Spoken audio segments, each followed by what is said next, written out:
Like this. Hit it. The Roger Report live morning show. Weekdays at 9 a.m.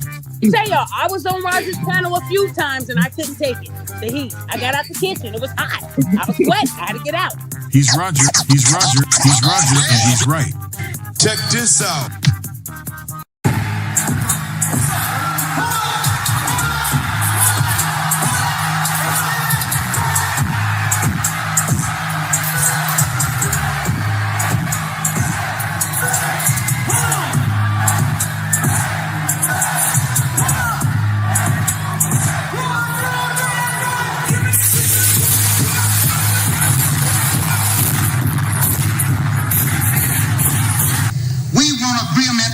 We can live or die.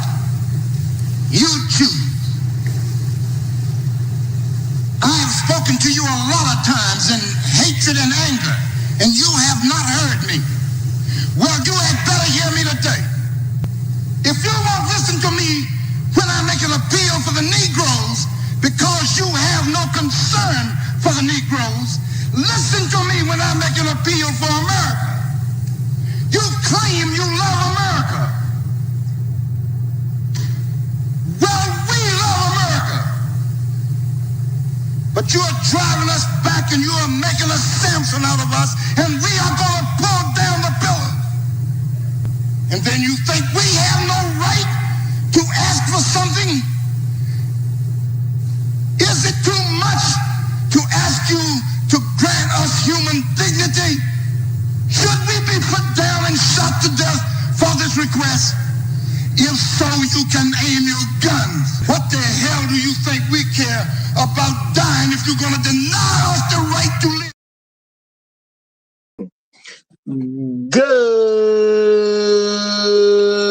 Good morning, folks, and welcome to another edition of the Roger Report Live, the best show on social media. If you are new to the channel, go ahead and take a moment out to hit that like button, because this is where you're going to find the best content on social media, and you don't have to worry about it because you're going to have me right here to make sure that happens. And if you already been coming to the channel for a while, then go ahead, hit that like button, because you already know what time it is, and you know that this is where you're going to get the best content on social media. It's not a mystery to you at this point. You've seen other people do it. You've even seen some people do it well. But what you have not seen is anyone do it quite the way I do it. So make sure you hit that like button. And everyone, yes, everyone, take a moment out, share the content. There are so many people who need to get great content like this, and it's a small thing you can do to help the world be a better place. And isn't that what we want at the end of the day? Don't we want the world to be a better place? Of course we do. So share the content out. Share it through your social media. Share it through word of mouth, or even text someone's phone. But do what you got to do to help spread the word. All right, folks, today we are back with another interesting subject, because that's all we do over here. That's all we do. But today we're definitely going to do a subject that, really needs to be talked about, really needs to be accepted, y'all. If women can afford to be homeless, they balling, y'all. That's what we need to understand. If women can afford to be homeless, they balling. Now, before we get into this, y'all, I'm going to take a quick moment out to say shout out to everyone who gives me views on a regular basis, because, y'all are what makes the fam over here. Shout out to everybody who leaves comments after the stream. All this is appreciated because it helps with the algorithm. Shout out to everybody who hypes me up every chance they get. Never let a chance go by. Never let a chance go by. Shout out to all the people who actually hit that like button. And y'all remember, y'all can do these things no matter how old the stream is. If the stream from 99 years ago, you still can hit that like button. It don't make no difference. It helps. It helps. So shout out to all those who do that. And shout out to the people who go above and beyond the call of duty, the people who become financial contributors at the Roger Report Live. And I appreciate y'all big time, because I understand y'all could be anywhere else in the world, but you chose to be here with me. And I appreciate it big time. Appreciate it big time. And shout out to the one, the only, even though he might get on my nerves sometimes. But that's my main man. Go P. He is the sponsor of today's stream. So shout out to the one, the only Go P, the sponsor of today's stream, and a great supporter, y'all. Real talk. Me and Go P play around sometimes, but Go P is a great supporter, y'all. Good friend to have. Real talk. Real talk. Now, let's get into it, y'all. Because I understand you might look at that title. Sometimes a title like that could be confusing to people. But no, this is real stuff, y'all. It's one United States of America in the world. And there's other places that have some similarities, other places that are very different. Okay? It's one United States of America in the world. And if you're a woman over here and you can afford to be homeless, I mean, come on now. You can afford to be homeless. She balling, y'all. That's what y'all need to understand about that woman. That woman who decided that she could afford to be homeless, she balling. Okay. Now, maybe y'all don't know what balling is, man. Maybe some of y'all don't know what balling. I don't see how you don't know what balling is by this point. People been balling for years, okay? There's people out here who got money and they straight. They doing the things that they want to do because they want to do them, and it is what it is, and they just got it like that, man. Ain't you been around a baller before? You know, sometimes a baller go to a club, throw a bunch of ones, okay? Go to the strip club, I'm talking about. Yep, the strip club. Sometimes a baller will go to a strip club, and they throw a bunch of ones. Now, you might be thinking NFL player. You might be thinking NBA player. No. It's other types of ballers out there, too. Now, those are balling on the extreme end. But strip clubs be popping every weekend where men will go in there, and they'll be balling with about $200, $300. Sometimes they ball with $1,000. Sometimes they ball, $1,500. Just depends on what they're going through. Some people ball right at tax time. They're going to ball that whole refund off. Or just about. They're going to ball the way they want to ball. And ain't nothing wrong with that at the end of the day. If it's theirs, they ain't took it from nobody. They can do what they want with their money. It is what it is. Okay, it is what it is.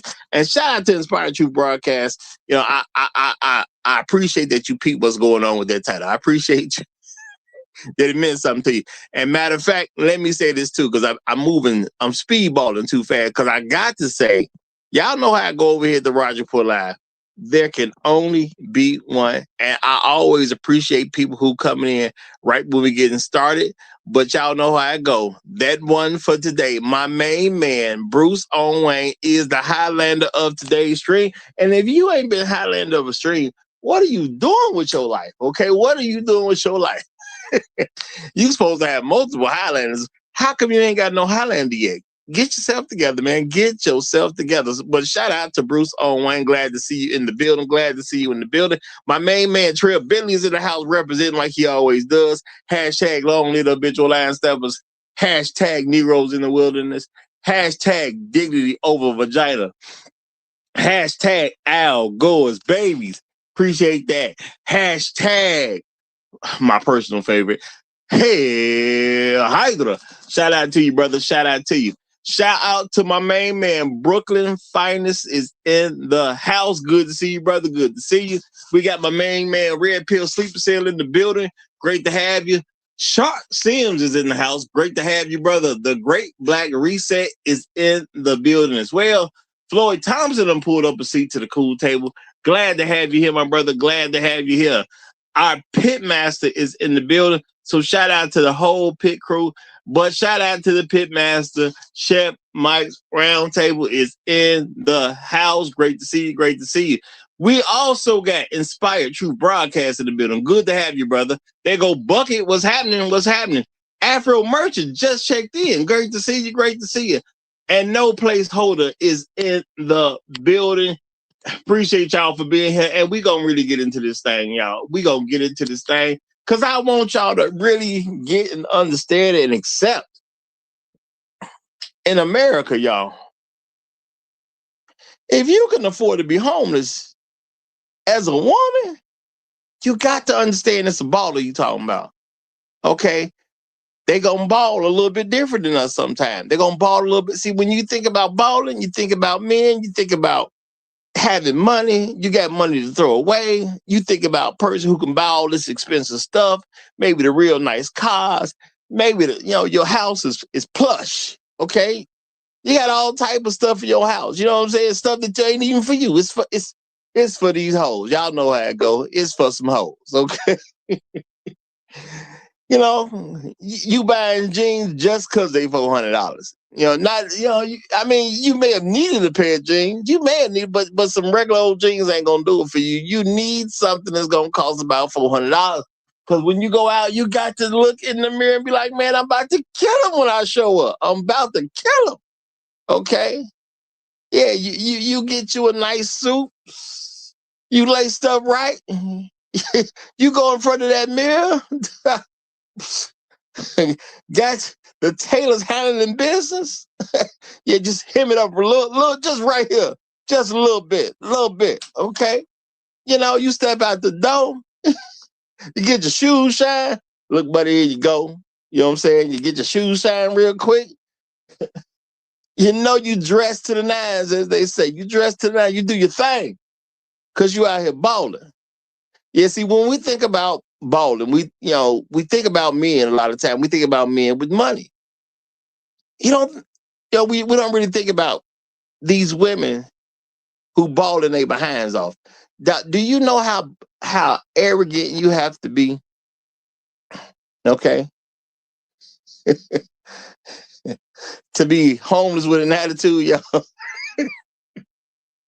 and it's a lot of black women out there, y'all. They homeless with an attitude. Okay, they homeless with an attitude. Now I'm gonna say shout out to my main man, Passport OG, y'all. Now I put some links in the description.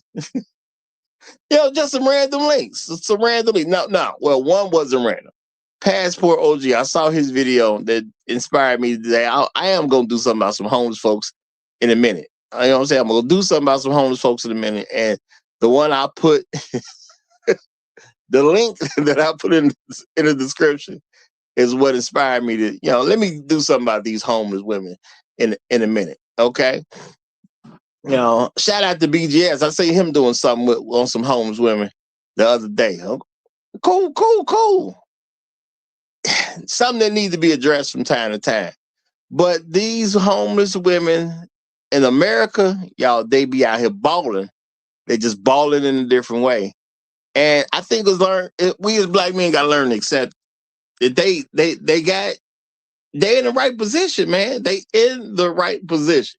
But before I go too far, let me say shout out to my main man, the Great Black Reset. He done dropped the super chat. He say, where are all the black women who started businesses? Why are they not hiring all these broken, begging single mothers? You know what, brother? That's a fantastic question. But let me let you know something, okay? Let me let you know something. Talking about where these women who started these businesses and asking questions like this, brother.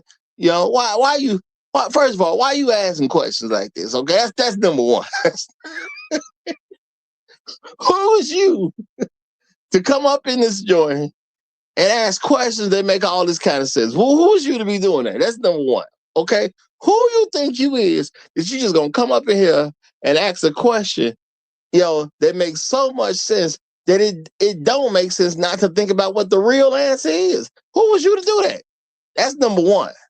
Okay, and guess what, brother?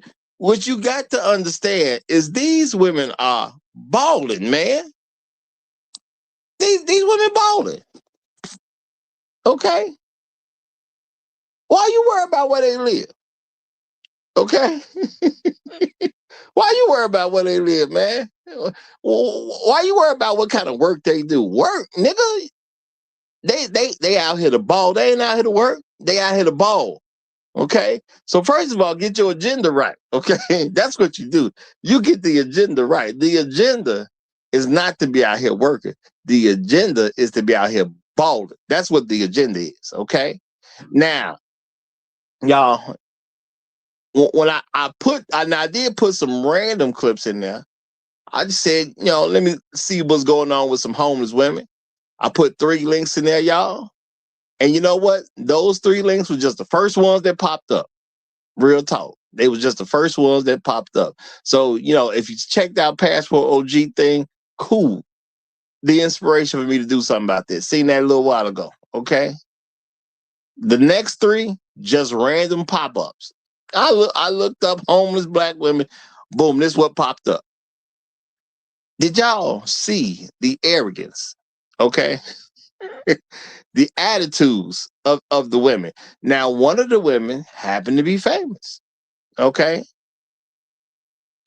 And this lets us know, y'all, you got to get your affairs in order, because one of them, a singer.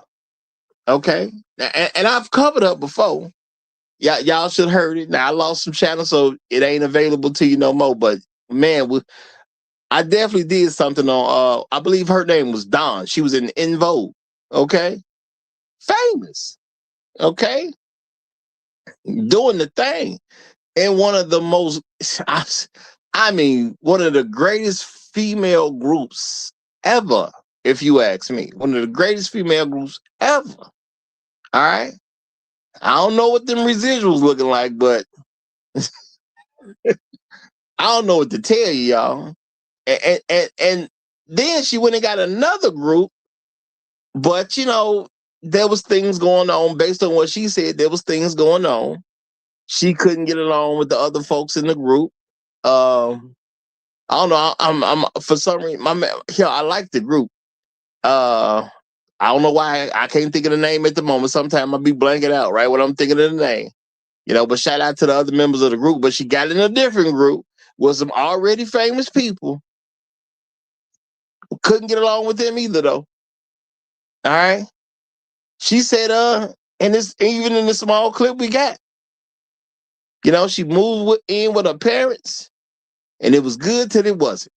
It was good till it was. Now, I can understand someone in her position who's been famous, probably been all around the world with tours and whatnot.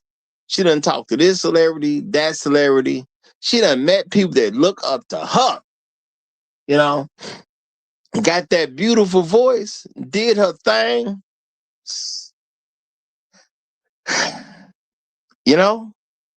Shout out to Bucket. That's what I'm talking about. Lucy Pearl. Dawn was so good. She wasn't in just one cold group. She was in 2.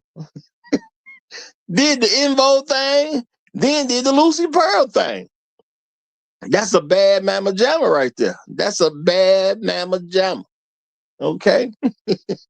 and real talk, this was my favorite in Vogue at the time. Back in the day, you know what I'm saying? When they first came out, that's the if I had to only choose one, if I could only choose one, it was Dawn, y'all. It was Dawn. Okay. Now I know different guys who would have picked a different one.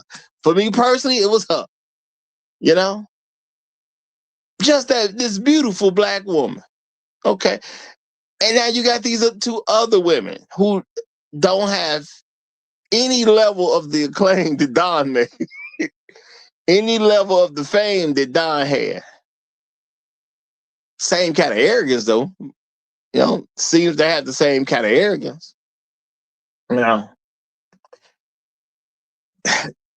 that first clip I jumped, of the 3 homeless folks, okay, of the 3 homeless women. Now, once she homeless, y'all, she's sleeping in the car. But on her day off,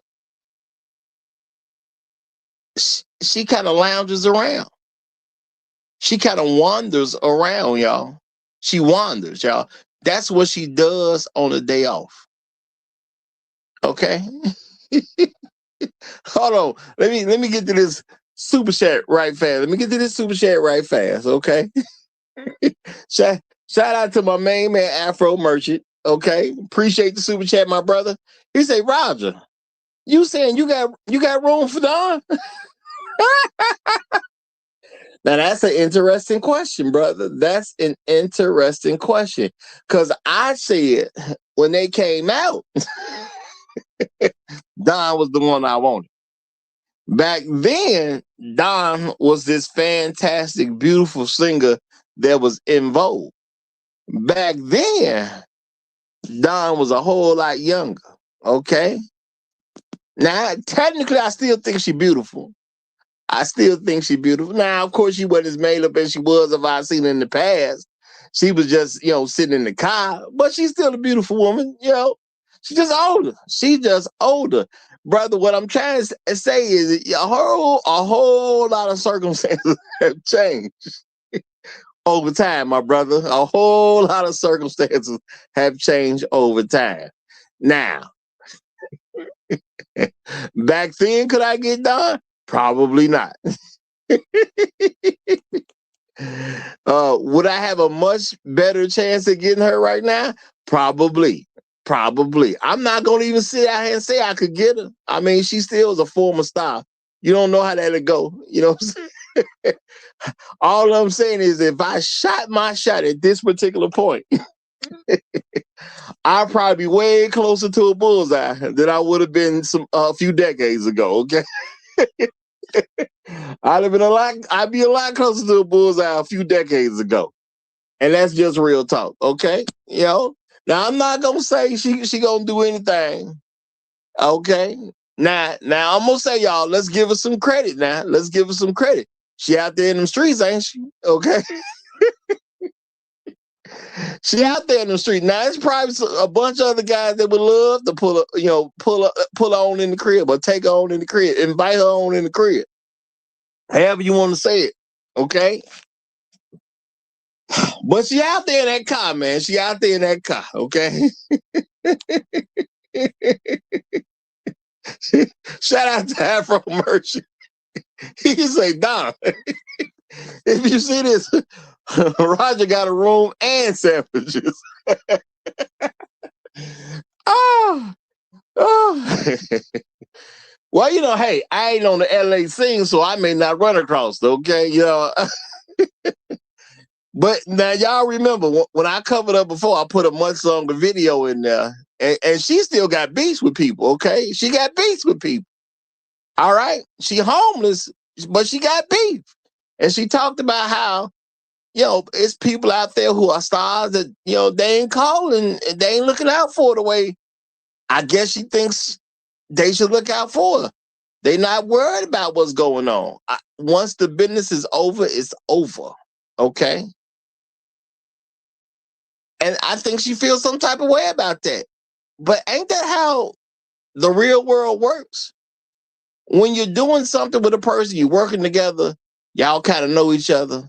But once that thing comes to an end, you kind of separate from each other. Now, I'm not saying it ain't a rare person out there that's going to call you. Y'all used to work together, but y'all done changed jobs or whatever, or maybe y'all just work together for a time period. Maybe you work for a particular agency. They work for a particular agency.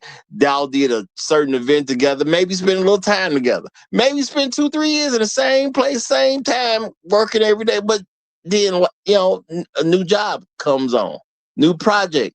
Okay.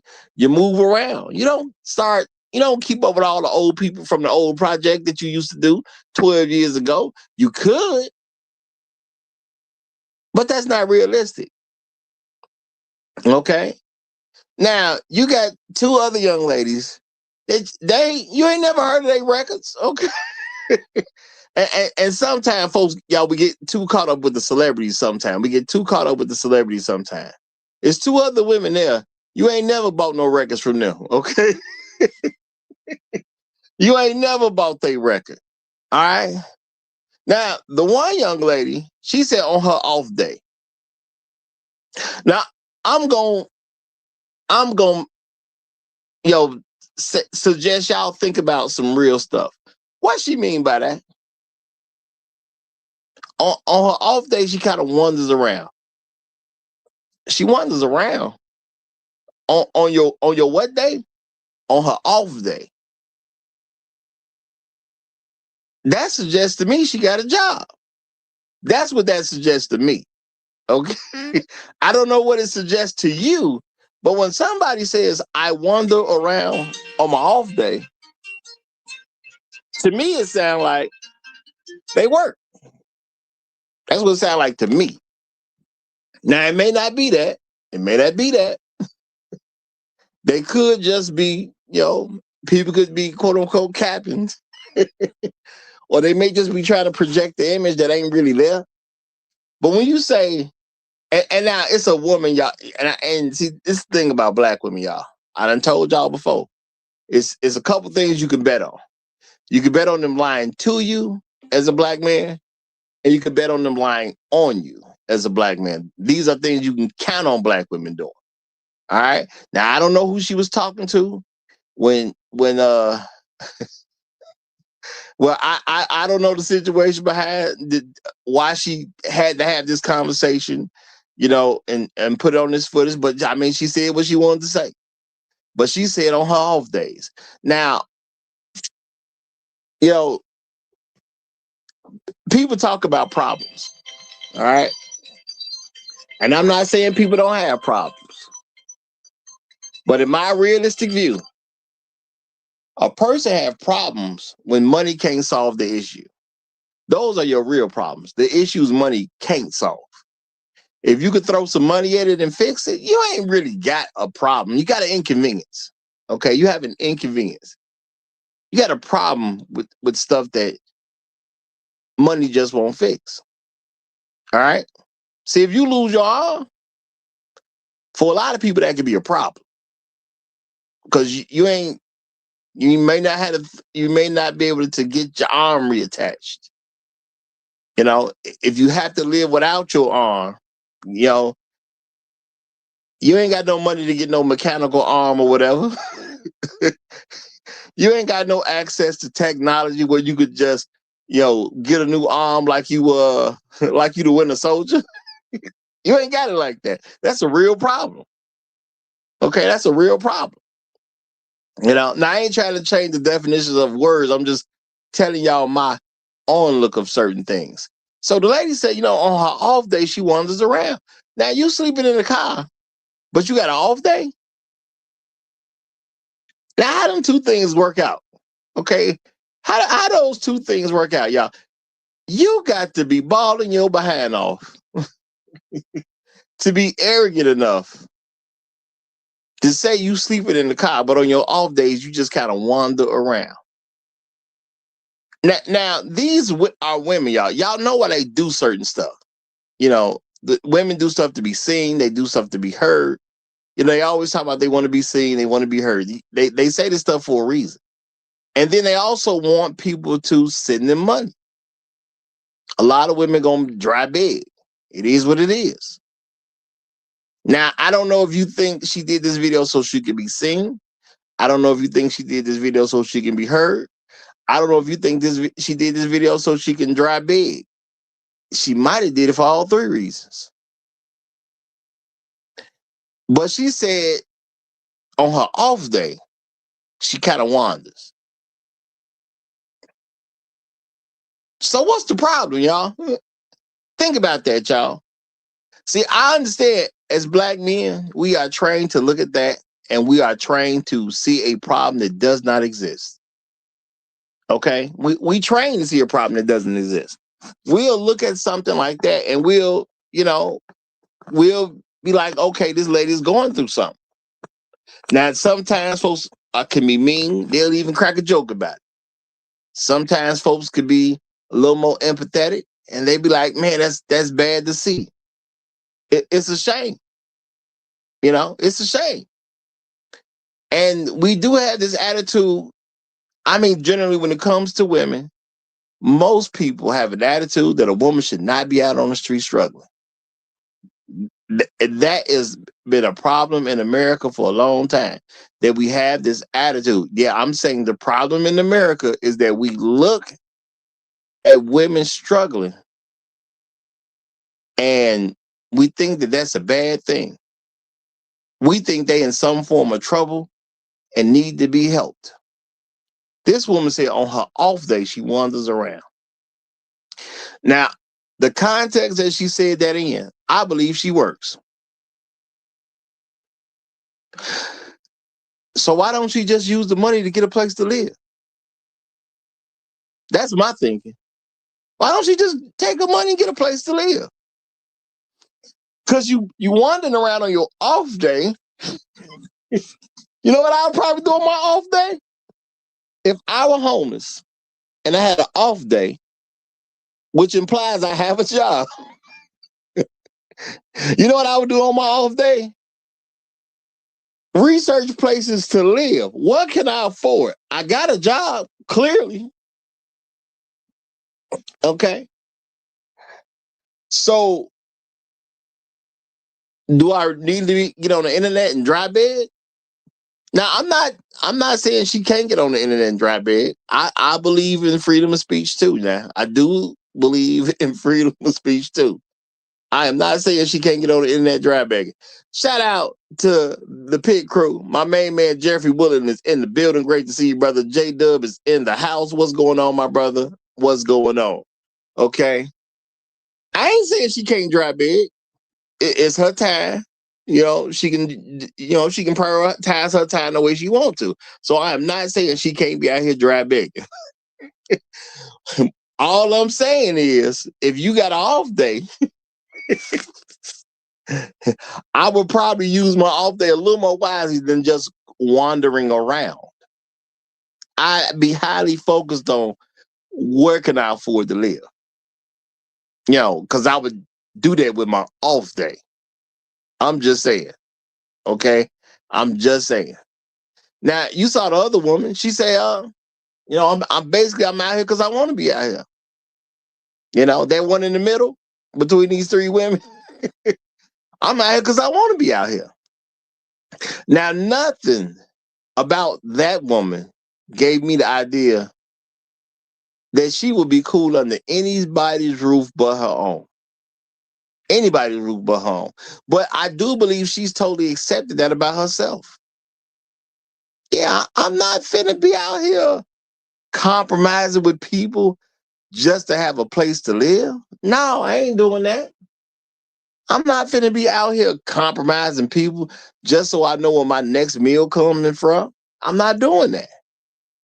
I'm not finna be out here compromising with people just so I can live in a place with access to a washing machine and dry. No.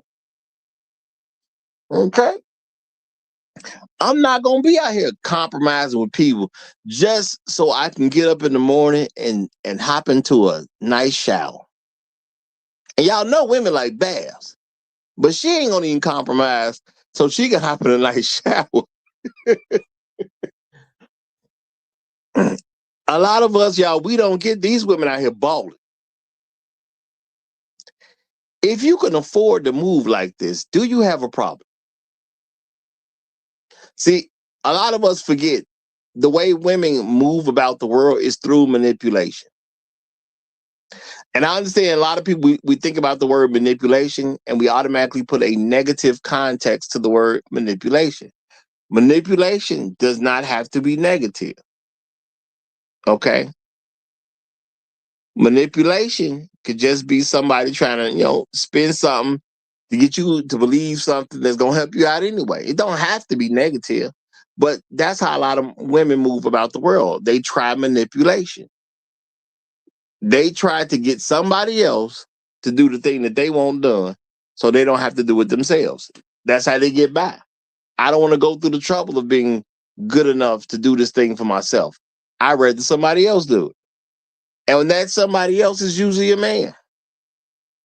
That's who they're looking to do the stuff. They're looking for a man to do it. All right? And that's just being for real. They're looking for a man to do it. Now, I ain't mad at them for looking for a man to do it. Hey, they got rights in this country. If you want to depend on strange men to do stuff for you, that's on you at the end of the day. But what I do not do is see women in these types of situations and I think that these women are struggling. Now, I don't know about Dawn's deal. Okay, I remember doing a story on her. Okay. I don't know what type of residual income she got coming in. She was a singer in Vogue. And sometimes, even though people are not performing anymore, their musical catalogs get used. And I get it. In Vogue started with 4 members. I think it ended up going down to 3, and now they're not performing at all. But Dawn been on some records, y'all. Some very good records. All right. She has some hits out there. Now I don't know what's going on with her residual. And the thing is, if you tell me that the record company beat her out of her, the deal, whatever deal she signed, and she got beat out of her publisher, I can believe that too.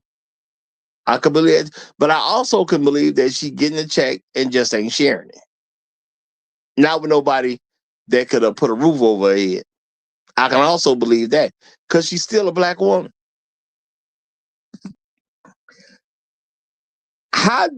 Why should I feel sorry for a woman who's been rich, who's been famous, who has acknowledged that her parents are still alive? And based on how she said it, they together, y'all. They together. But she don't want to live with them. She don't want to live with them. Now, the other 2 women could be in the very same situation.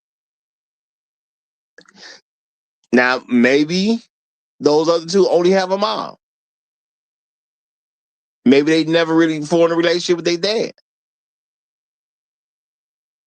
But why don't they just move in with their mom?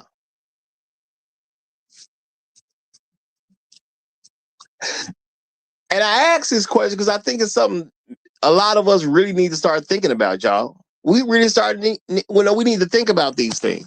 With America's attitude being the way it is toward women, I'm saying maybe we need to change it a little bit. Because, see, when you start getting arrogant, that means you balling. All right? There's different levels of arrogance that any of us can have. And you must be balling if you arrogant. Now, the thing is, y'all looking at some women and y'all see homeless women in need more than likely. For whoever hearing this, you probably see homeless women in need. I just see arrogant people. I see people who can do what they want to do the way they want to do it because that's who they are. How could you live in your car and not be okay? Think about this, y'all. How could you live in your car and not be okay? Do you really believe somebody who's living in their car really needs your help?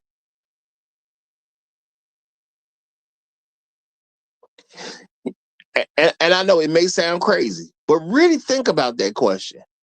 Does a person who lives in their car really need your help?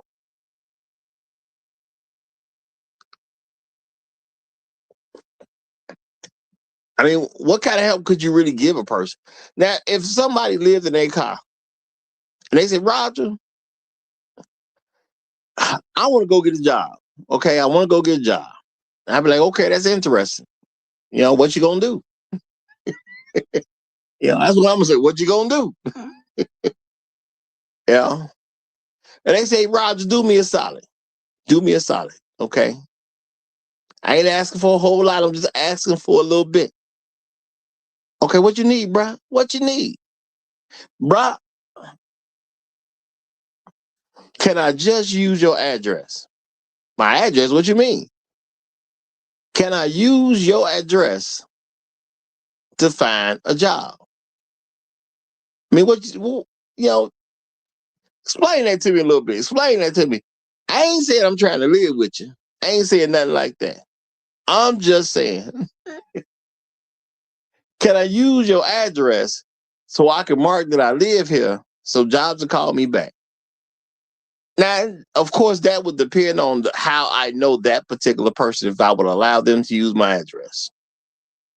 Because unfortunately, there's people who made such an issue in this country where, establishing residency can create problems. So it depends on how close I am to a person.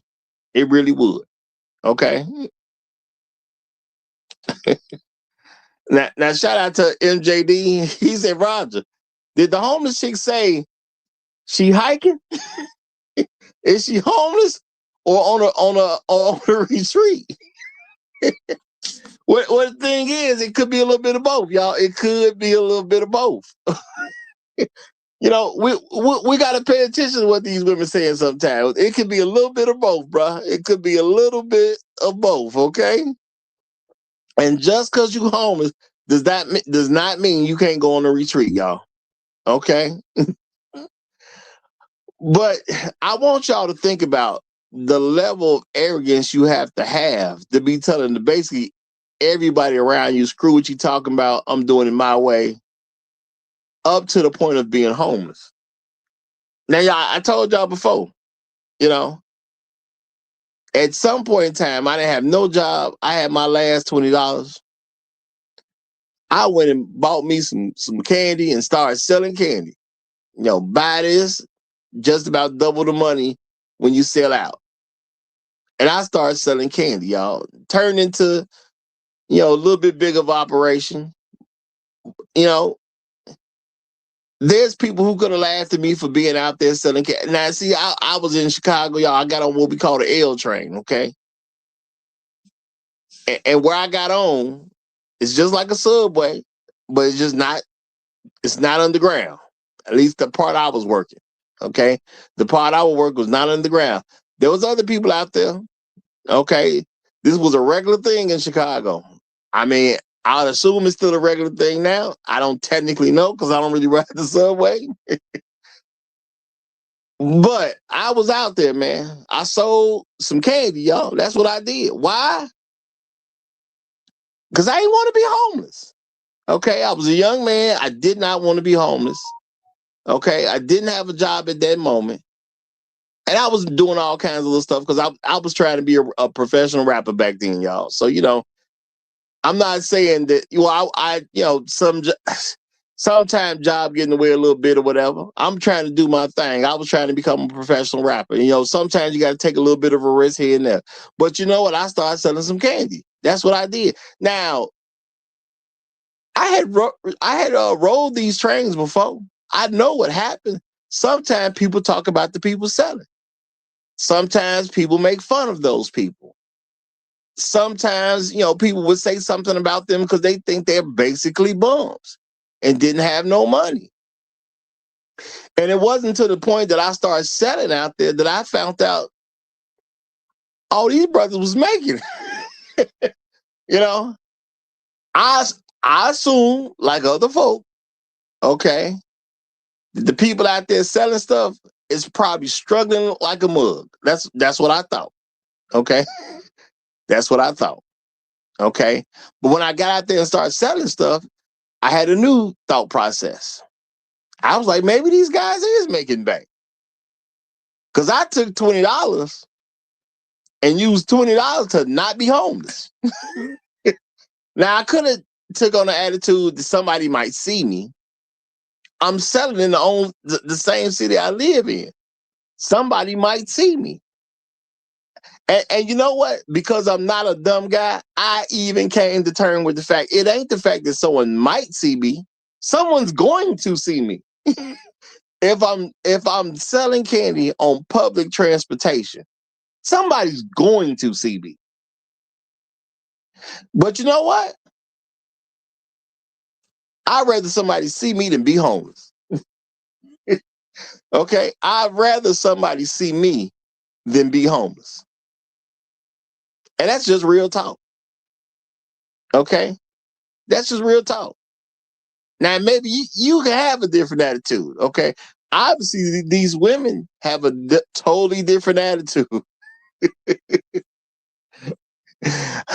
I said, I'm going to flip me some candy money, y'all.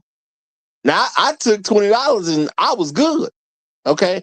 I turned $20 into you know, technically I was an entrepreneur at that particular point in time. Okay? I was working for myself. And I was okay with that. All right? I had me an apartment. I didn't say this before, had an apartment. You know, I didn't have a job at the time. I don't remember what happened with that job. I don't know if I quit, got fired, or what. I just remember I had no job at the time, and I only had $20. I had to make a move, okay? I had to make a move.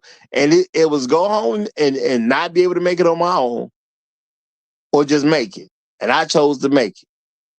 All right? But if I'm worried about how you gonna look at me, if I'm worried about how you gonna see me, I couldn't do what I needed to do to get my bills paid. And I started selling candy, and I was fine. Okay? That helped put me in a position where couldn't nobody threaten me about no job no more, or a job loss. I'm good, period. You know what I'm saying? God gave me everything I need to make it. It's that simple. All right? Now, you got these women. There's something going on with them. Just because we don't know what it is, they all got something going on with them where they can actually promote themselves as being homeless and be okay. Because when you start making videos, now, you know what? I'm going to say, I don't know what the one in the middle, okay, between the women, the one in the middle, I don't know exactly what her situation is, because I don't think that was her video. Looked like somebody was talking to her. She said what she said, and then that's their content. But the other two, they made their own content and promoted the fact that they homeless. They made their own content and promoted the fact that they was homeless. Okay? Now, shout out to Red Pill Sleeper Cell. He said, Roger Report Live, was that you harassing me to buy some damn Snickers 3 for $2? You know what, brother? I can honestly say that was not me. Okay, that I can honestly say that was not me. Because you know what? I saw a lot of people out there, trying to overcharge, swear they trying to give money to some form of charity, swear they selling stuff for the school. I ain't do none of that stuff, y'all. I ain't do none of that stuff. I sold my stuff for $1. And you know what I did? I just moved stuff quickly. That's all I did. I seen people out there trying to, they go to the airport, yeah, man, I'm trying to sell this for $3. This little old bag of candy. They want to convince people $3. Hey, I ain't saying, hey, that's their sales strategy at the end of the day. I come in, yeah, $1. People buy it quick. Boom, I'm moving quick. Money flowing in. My bills are paid. Okay, I ain't mad at the person who's trying to sell a 50-cent candy for $3. I ain't mad at them. I just sold a dollar size for $1, and I was good. And I move stuff quick. Okay, hey, everybody got their strategies, man. But I definitely know it wasn't me. Red Pill Sleeper said it definitely wasn't me. All right. So when I see women who are arrogant enough, who are in a position that they can just put out there that I'm homeless, they're not worried about anything, y'all. They ain't worried about stuff. They good. These people might be rich already. Now, I don't know why they acting like they're homeless. And I'm just saying, when I put two and two together, like the stuff don't add up. Now, that one in the middle seemed like, yeah, she just in a position where she don't need my help. Did you see the attitude on that one? Okay, did you see the attitude on that one? That lady don't need my help. And that's just real talk. That lady do not need my help. You could try to help her. You could go to that lady and be like, you know what, lady, come live with me. All she gonna do probably is tear your house up or something. You can't tell that lady nothing. You can't tell her nothing. Okay? Okay. Shout out to my main man, Truth Teller. He said, is it me? Or are all the women in these videos seem off? You know what, Truth Teller? I'm gonna say in this case, it's you. It's you. Ain't none of these women off. You telling me this ain't a regular, everyday black woman in America right now? Which one of these three don't fit an everyday black woman in America? Okay? Which one of these three don't? The one who I assume has a job because she got an off day. She says she wanders around her on her off day. She ain't trying to find no place to live on her off day. She's not trying to change her situation on her off day. She just wanders around. You know, she goes to the library and she chills. Okay? That's what she do. She go to the library and she chill out. She said you can get into the library, what she said, about 9 a.m., 11 a.m., something like that. And you could be there till like 9 o'clock at night. I believe her. That sounded about right to me. You know, I remember library when I used to go to a library. I remember closing 8, 9 o'clock, something like that. It sounded about right to me.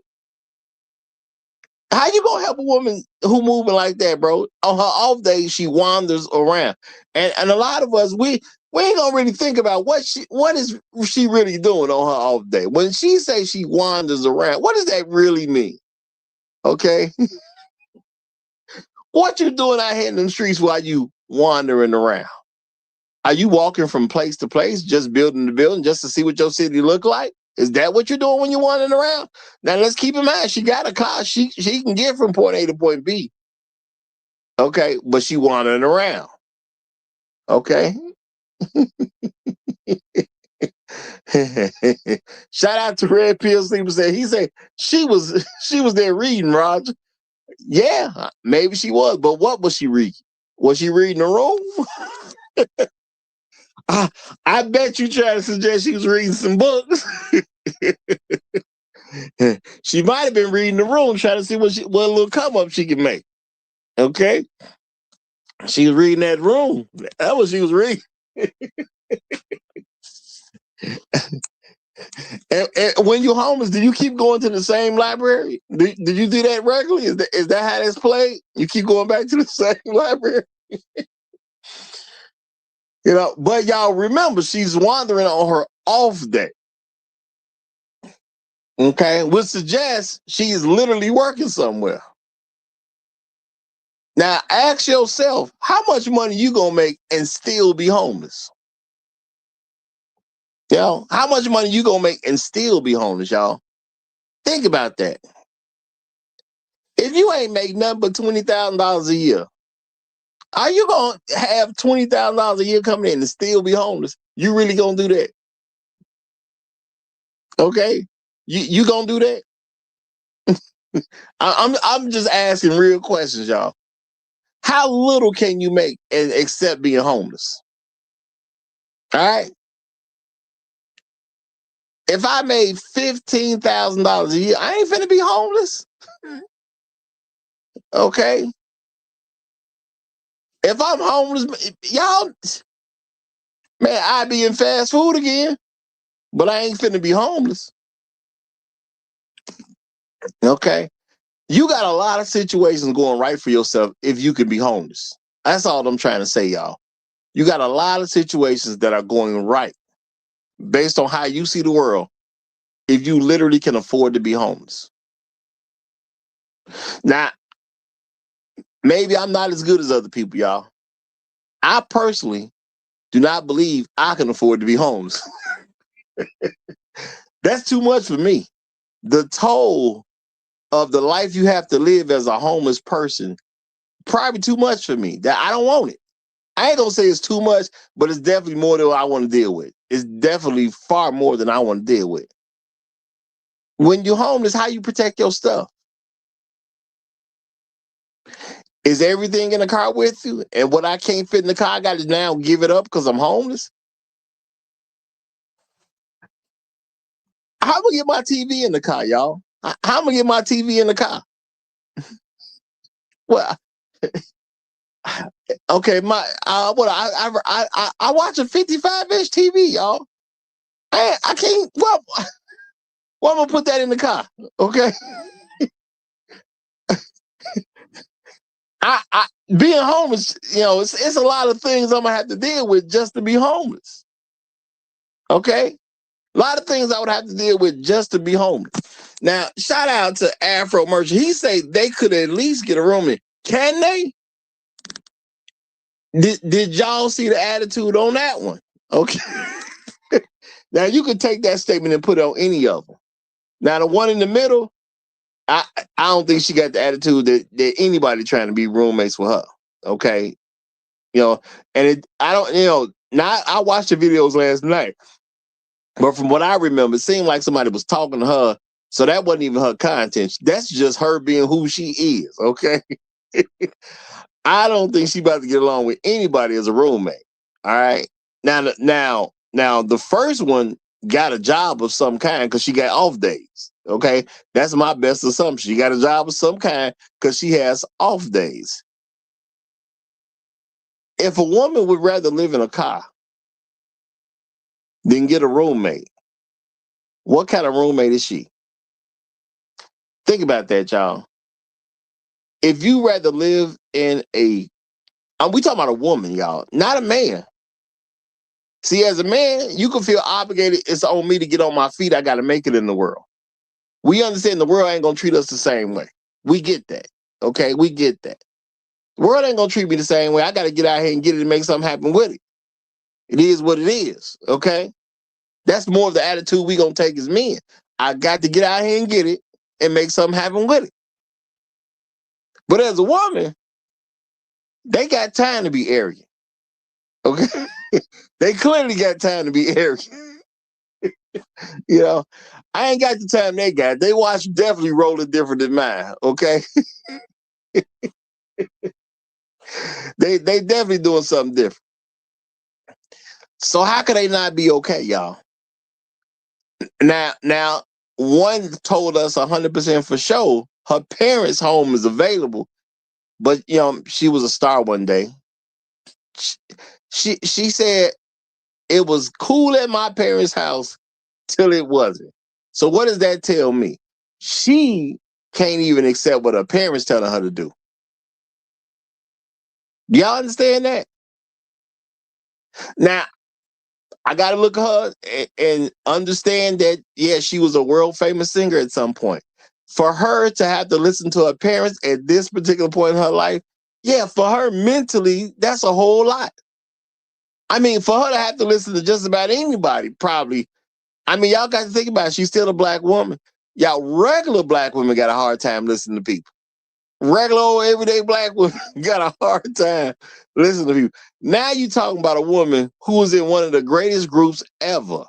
Okay, one of the greatest groups ever. All right, then put a hit after hit out, and now she gonna listen to people, and she not even willing to listen to some of the people she was listening to at the very beginning of her life. Her own parents. Her own parents. Are these the sign of people who need money? I just want y'all to think about that for a second. Are these the signs of people who need money?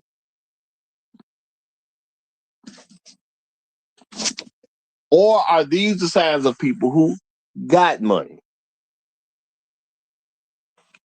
Now, everybody claim they homeless. Okay. I'm not saying they lying. I do believe each and every one of them. Even the one that was part of a group that sold a whole lot of records. I even believe her. I definitely believe she was homeless. You got some non-famous people just as homeless as she is, if not more. Okay? Do this sound like people that need help? Okay? Think about this, y'all. Does this really sound like people that need help? Because we look at homeless folks and we say, well, I'm going to say homeless women because we don't really do it when it comes to men. We look at homeless women and we be wanting to help them, y'all. Look, I done did it before too, y'all. I done gave women money. I told y'all I done created a new policy for myself where I might help a man steal, but now if it's a homeless woman or something, begging, I ain't got nothing for you. I ain't got nothing for you. You better get your help wherever they put help. You know what I'm saying? With all these taxes people is paying, wherever that tax money go to and they give you quote unquote help, you better go get it over there. I understand as men, the world, we can be rough on the men, y'all. We can be rough on the men. So now, yeah, maybe I got some money in my pocket. Okay. I get that $10 to that random guy. All right. But a woman, no, at this point, no, y'all got way too much access. Y'all out here homeless and arrogant, man. Homeless and arrogant. Okay. How much you got to have in your bank account to be homeless and arrogant? See, we don't think about that, y'all. This woman, she got this arrogant attitude. But you know what? I want to help her anyway because I don't want to see a woman out here struggling. And don't let that woman be the same color as you. So now, black men finna just be out here black. I get it, y'all. Black men are shamed for not helping struggling women. We are shamed for this. But hold on. Let me take care of Inspired Truth Broadcast real quick. He said, that's a hard ego hit. That's now I believe he's talking about Don. He said that's a hard ego hit. She's like, F it all. Hey, bro. You could only imagine that she out there with her girls singing these songs, looking to a crowd of tens of thousands of people. Now, I don't know how big the stage was she rocked, but I'm sure she was at some shows where it was 20,000 fans rumbling, 30,000 fans rumbling, okay?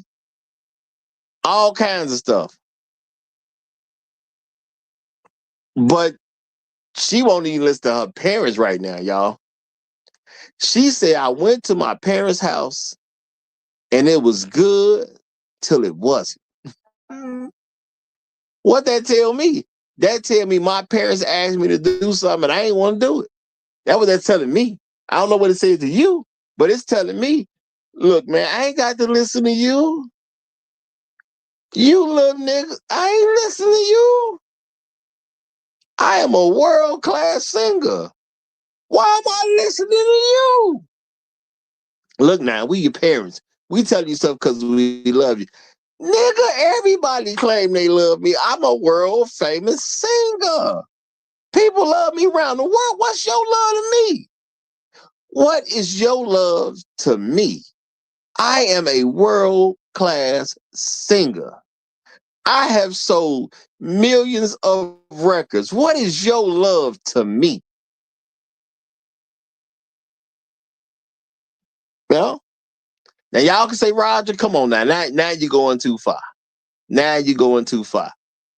Whoa. I'm going too far. She the one said she was with her parents and it was good till it wasn't. But I'm going too far. Now I'm just trying to make sense of the situation. That's all I'm trying to do. How do you see your parents when you too good to listen to your own parent? How do you see your parent? You tell me, y'all. You tell me. Nah, I ain't saying my parents are quote unquote trying to tell me what to do at this point in the game. They're not really trying to tell me what to do, but I will listen to my parents. They will throw some advice out there and I consider doing it or not doing it. Okay.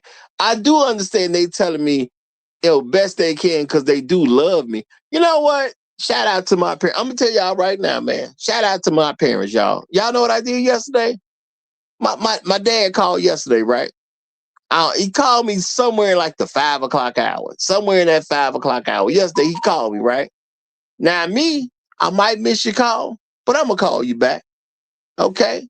So you know what happened? I'm gonna say in about the 10 o'clock hour. My sister called me. Okay? My sister doing something. She with my mama. Because I heard my mama in the background. Okay? Y'all know what they say? My sister hit me with is everything cool? Daddy looking for you. I say, oh, that's right. My father called.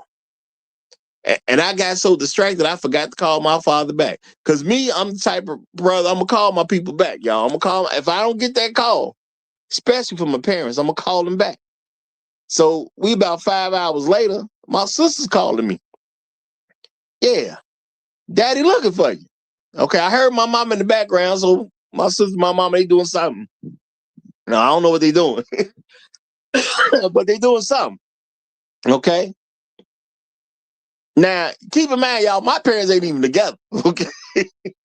My parents not even together. But I'm still getting a call saying my daddy looking for me. Okay. I say, you know what? I'm going to hit them. Now, they knew I was out. I'm outside. Y'all know it's wintertime. I'm making a run. They know what it is. Okay. They like, no, do what you got to do. Yeah, don't worry about it. We gonna call them and tell them you okay. And that's really my mama, because my mama don't want me on the phone while I'm driving. That's really my mama. Okay. My mama don't want me on the phone when I'm driving. And I know y'all might be like, well, we got Bluetooth and stuff like that. My mama don't care. My mama is being a mama. And to a mama, you always her baby, no matter how old you get, y'all. I've accepted it, okay, at this particular point. I've accepted it. I'm gonna be her baby and until she die. Okay. That's just what it is. Okay. But I'm just saying, my parents love me, man. Now they divorced and there's some level of conversation between the two. Simply because I ain't even called somebody back. I got a certain level of reverence to my parents. This lady, she homeless. She said, I live with my parents. Now they together. Obviously together. It was cool till it wasn't. It was cool till she obviously don't see her parents the way I see mine. That's all I'm saying, y'all. She obviously don't see her parents the way I see mine. And you know what? I wasn't no world-class singer who went around the world selling records. Hey, I tried to be a rapper, okay? I didn't make it. She made it and I didn't. So maybe if I'd have made it, I would look at my parents like, listen, I ain't listen to you little niggas either. Okay? I think she little nigga her parents, y'all. I'm not saying that's what she did. I ain't saying that 100% for sure, but it sounds like she little nigga her parents. I ain't listening to you little niggas. I am a world-class singer, okay? I am not listening to you little niggas. Now I'm gonna stop right here because Shark done came up, okay? Because I'm this is a real good place for me to go on a tangent, but I'm not, okay? But I think she little nigga her parents. And if that's how she feel about her parents, that's how she feel, okay? It is what it is. But oh, my bad. Let me give some proper respect. Landlord Sims is in the building, okay? Okay, Landlord Sims. You have the flow, my brother. Niggas better have my money. That's all I'm gonna say. Nah, what's up, Roger? How you doing today? Man, I'm doing good. I ain't had the little nigga my parents yet. Now, the story you was telling about your moms and your pops and all that. That's a right on point type of story, right, for this whole type of topic. And I'm glad you went. I don't know how you wound up on Little Nigga Street, but I'm glad you wound up there because you know why? When most black women get in a position of power, they become tyrants. I would bet that she probably shitted on her family when she was in vogue. Shitted on them. And now you know how much pride, you know how hard it is to go back to the people when you was on top of the world and now you're back lower than them. You know how hard that is for a black woman to do? Who knows, bro? That's rough. Ain't happening.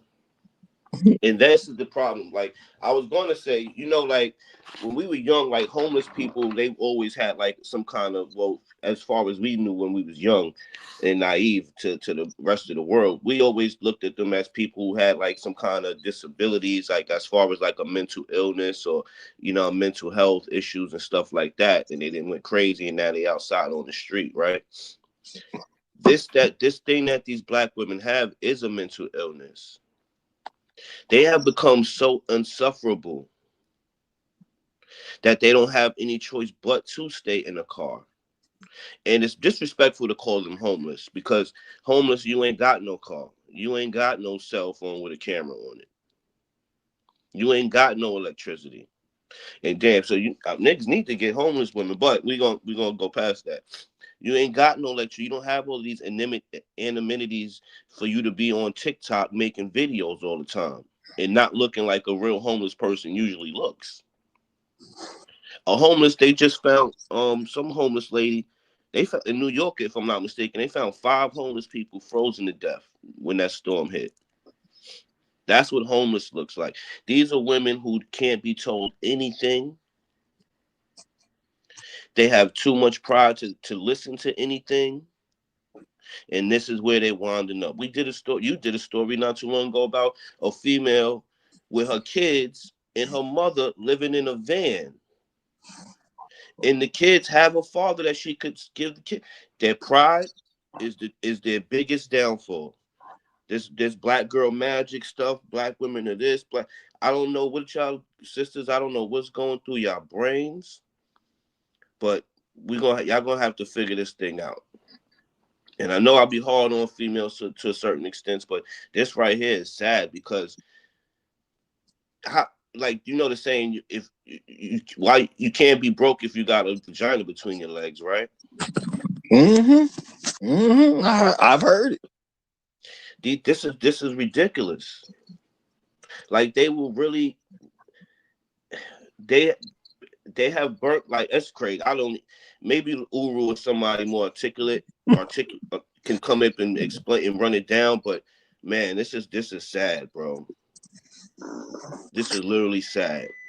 And I ain't see, not one of them was extra ugly. You know what I'm saying? That they can't find a person. And this is what I don't want to go 50-50 look like.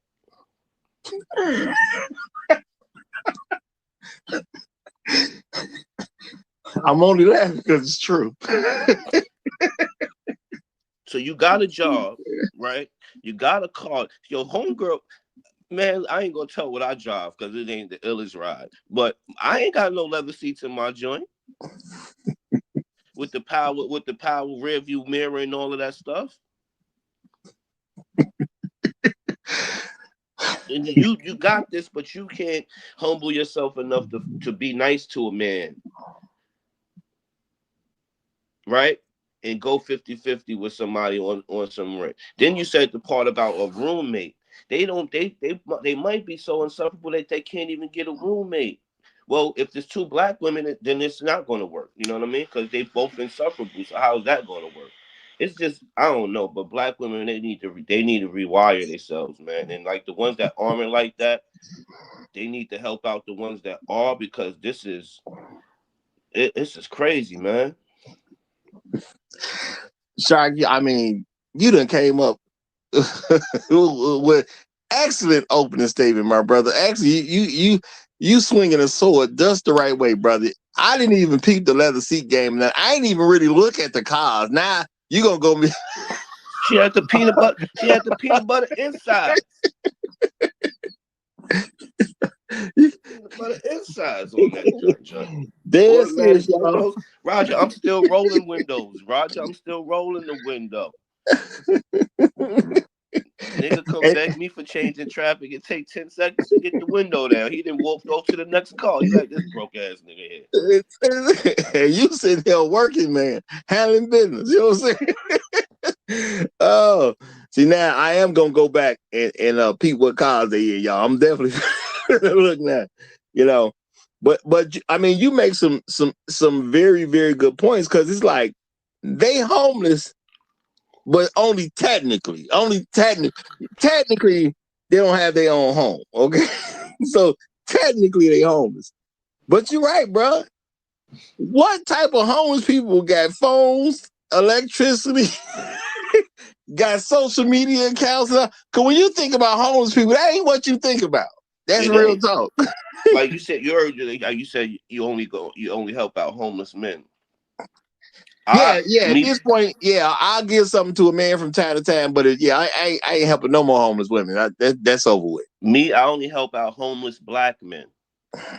A homeless white person, all I tell them is, you better go back to your family. You just out here being rebellious.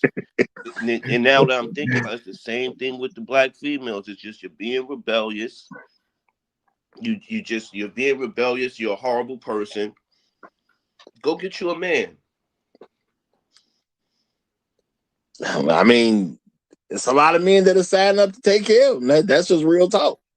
You know, that's as real as it gets right there. You know, it's crazy. They man, listen, they'd rather sell ass than be with a man. They'd rather be homeless than be with a man. They'd rather eat fat cat than be with a man. I don't know how they got programmed this deviantly about hating men to this point where this is where we at right now, man. And my thing is, y'all, we do give celebrities too much attention in these conversations, but Shark is making such a good point because one of them was world class famous, and I don't even know how you come back down. Like, I mean, technically, I know it could happen to anybody because you could have a gross mismanagement of money, you know, and then people was getting stolen from back in the day. Now, I ain't making no excuses for it. I don't know if she had a bad deal or anything like that, but at the end of the day, man, you know, and then the fact that her parents seem to be alive and together based on what she said, because she said, I live with my parents. She didn't say one of them.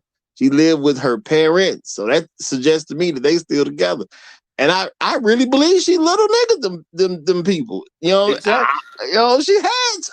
As a grown person, how much stuff could your parents tell you to do that you would rather be homeless outside? You a grown person now. All you gotta do is just throw them some bread and and take your behind to work. That's so like, what do you like? Yeah, you might not be able to get your sex on in there. You know what I mean? You might have to get you a telly every now and then. But it's like, how is this possible? I mean, that's crazy when you think about it. You know, and for me, it's just the ideal of my parents telling me something that's I feel such a type of way about that that I just have to leave the house and I ain't got no crib of my own. Nah, I mean, the arrogance is amazing. You know, real talk, y'all. That's just a level of arrogance I don't even fathom I could ever have. They are wild, untamable animals now. They like the honey badger. I was watching one of them zoo shows, and they was talking about they had a honey badger, and the nigga would get out his and take his captives with like wherever he was at, and nigga he be winding up in everybody's stuff, and they was like, how does he do it? And they showed him doing all kinds of shit to get out of it. That's them. They like honey badgers. And the honey badgers ain't on anybody. That's hilarious, man. That honey badger will take on anybody. And you know what, Shark? I done clicked that video on that first lady, man. I don't know what she riding, but that's a nice interior. I gotta say, that's a nice interior, bro. Okay, she got the peanut butter going. Yeah. The peanut butter black. She got the peanut butter. She got the peanut butter on pumpernickel. Yeah, I'm saying, and that's definitely leather. You know, so I don't know what she riding, but you know, it's all right. Whatever it is. she in that car, musky as a mother sucker, boy. She in here talking about I'm wandering around on my off day. She might be riding around in the BMW or something, you know? Might be. No. It's probably at least one of them new Chevy Impalas, at least. Mm-hmm. Yeah, bro. Yeah. I mean, shout out to that sister. She doing all right. And you know what? That's what I'm thinking, y'all. They got a little money. Well, see, we thinking they broke just because they homeless. Now, they got some money somewhere. They good. How she gassing that thing up? No, she got a job. Remember, she said. Oh, that's right. Yeah, she got a job. So she just won't pay the rent. That's right. That's what it comes down to. She just won't pay the rent. Now, you got neighborhoods that are cheap as hell to live in. You can go to a trailer park, get a little trailer. So now it comes to the point where their expectations of life is so grand that they can't even go down low to get back up. You know what? It's some trailer parks out there. You can buy the whole thing for, 10, 15 or whatever. You get the whole thing.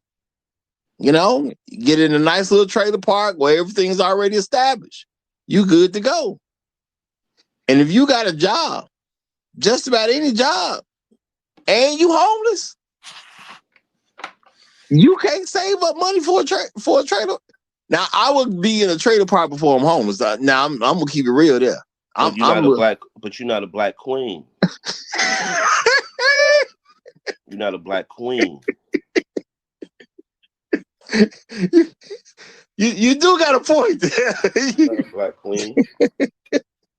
How can I represent the other black queens properly if I were to save money up and to use it on something as little as a as a trailer for myself? Who am I to be warm in the winter and damage a black woman's image while doing so? Who am I to do that? You know, you right. You right. This is some amazing stuff, y'all. This is amazing some stuff, and real talk, because they're women, and y'all, we all know how it is. We always gonna encourage everybody to keep up good hygiene, but hygiene for women is just different. Okay, a man will work, do a couple days or whatever. We gonna look at him very differently than a woman who, I mean, a woman who could go 3 days without washing herself, it's just going to be seen as very, very, very different. No, it's going to be smelled as very, very different. It ain't going to be seen as very different. It's going to be smelled as very different. You got to be correct, Roger, when you make me these terms, man. You got to paint it out for the people. Yeah, well, I guess a guy could come across you once or twice. You'd be like, oh, yeah, he a little musty. Yeah, but if a woman don't do nothing for 2-3 days, and I'm just being realistic, how can you wash yourself daily if you're homeless? Well, she said she was going to the gym and washing up in the gym. She did say that on her off day. Too. She said that on her off day. Yeah, damn. So that's what they do now too. Like, man, they are savvy. They able to figure all kinds of things out. They just can't figure out how to get along with a man. That's how much they hate you. But you know what? I think you said something very good too. They can't even get along with another woman. Cause if me and my friends is broke, I'm gonna be like, fellas, let's just get a place together before we end up homeless. I know that's what I do. I'm not gonna do that. Y'all know I met a young man before. We went to high school together. He wasn't in the same class I was in. Ran into him one time. Said, "What you doing down here?" We downtown, y'all. He said, "Yeah, me and the fellas, we got a place. We live up in they downtown Chicago, very nice place." I say, bro, congratulations. Stuff hidden for you like that, huh? You done mess around, got one of these good jobs, right? You done mess around, got one of these good jobs. He like, no, man, I'm still in school. I say, what? I'm still in school. I'm like, how you afford to live down here then? He say, man, me and 3 friends, we got a place that's $2,000 a month. Now, this years ago, y'all. This ain't no 2009. This is decades ago. Okay, he said we got a place that's $2,000 a month, so we can live downtown. We can live closer to the school and all that. Blah blah blah. I forgot what job he had. Some regular job.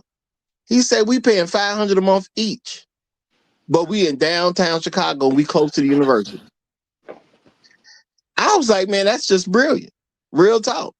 That's a brilliant move. All of them in school with some regular old jobs, but they living in downtown Chicago, so they would be close to the university they attend. And it's 4 of them. Now, people could feel some type of way about that. I thought they was making an excellent, excellent move. Okay? So, if y'all thinking women cannot afford places, no, because women can do the same thing. Okay? Now, you may not be able to get what they got for $2,000 a month nowadays, but I'm pretty sure some still excellent places you can go for $2,000 a month. Why can't 4 women put in $500 a month? You know, heck, you could do that if you're working at Walmart. You come up $500 a month. You know, let's be real about this. You share with some friends, you make it happen. You got a nice, quote unquote, safe place to be. But no, people out here rather be homeless. Even to the point where you got folks that, and I'm not gonna say she did it, y'all, but I'm gonna say I'm definitely in suspicion that she little niggered her parents. How you little nigga your parents, man? I don't get it. Because I at this point I got a hard time believing it was anything else. When you say it was nice till it wasn't, you little nigga them.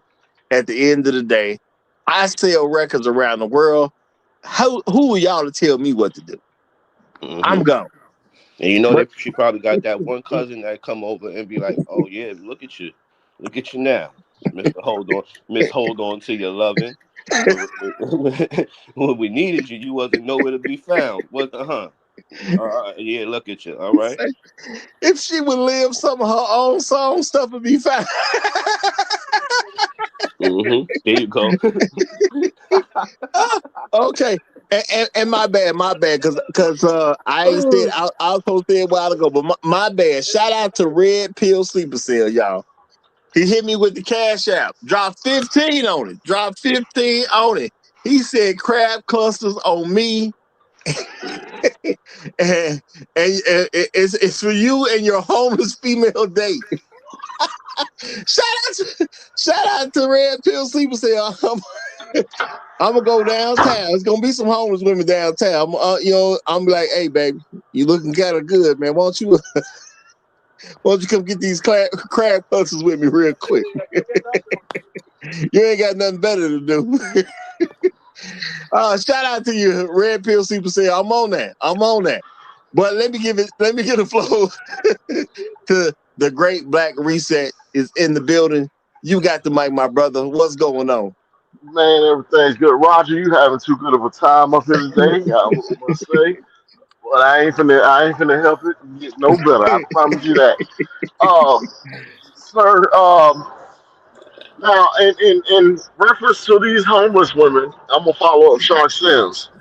If the seats in your car look better than the furniture in my house, I ain't helping you.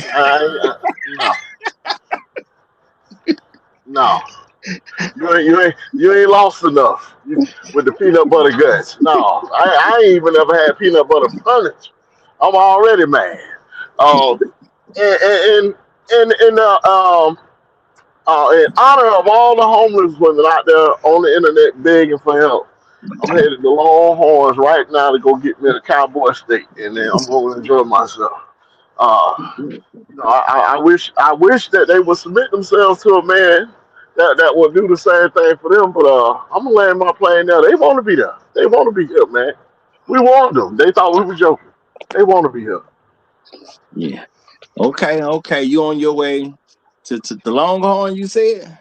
Longhorn Steakhouse. But you ain't doing it. You ain't doing it in the double color leather seats though. You ain't getting it in No, two-tone leather seats. I got cloth seats. I'm mad. They doing better than me. Nah, I ain't gonna lie. I got leather seats. They ain't two-tone though. They ain't. She doing all right, man. That's all I'm saying. Bro, her. Oh, hey, let me ask you real quick. What's going on? Listen, these women say they were strong, independent, don't need a man. Okay, I believe them. They say they the most educated.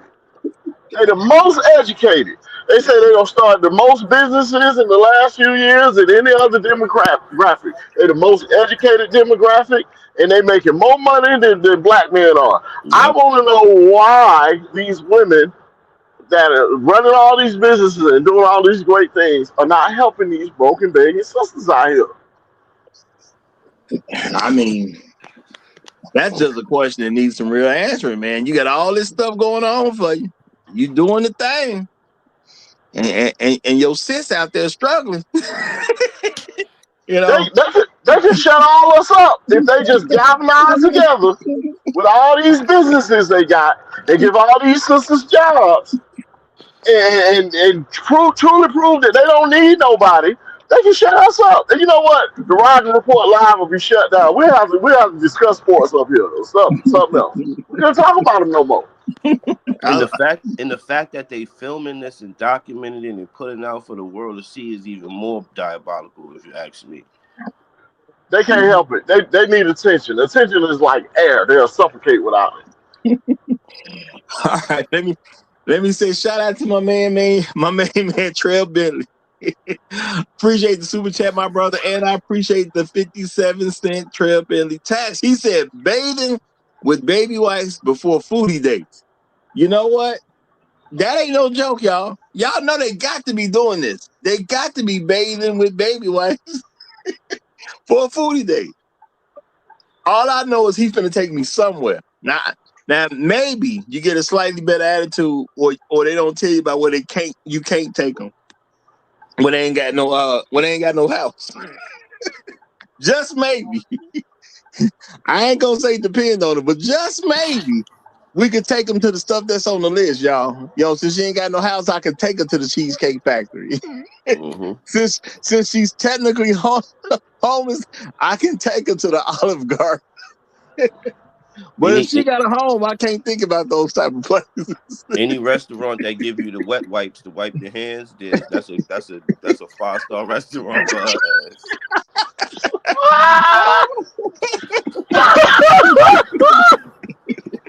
Let me take a couple of these home with me. She put wet wipes in her purse, y'all. Y'all done had some barbecue. They get a little wet wipes. She gonna put some of that in her purse. Let me say these for later. y'all know the female gym membership that went up. They trying to prove y'all wrong. No, never mind. That's where they taking baths at now. $15 a month.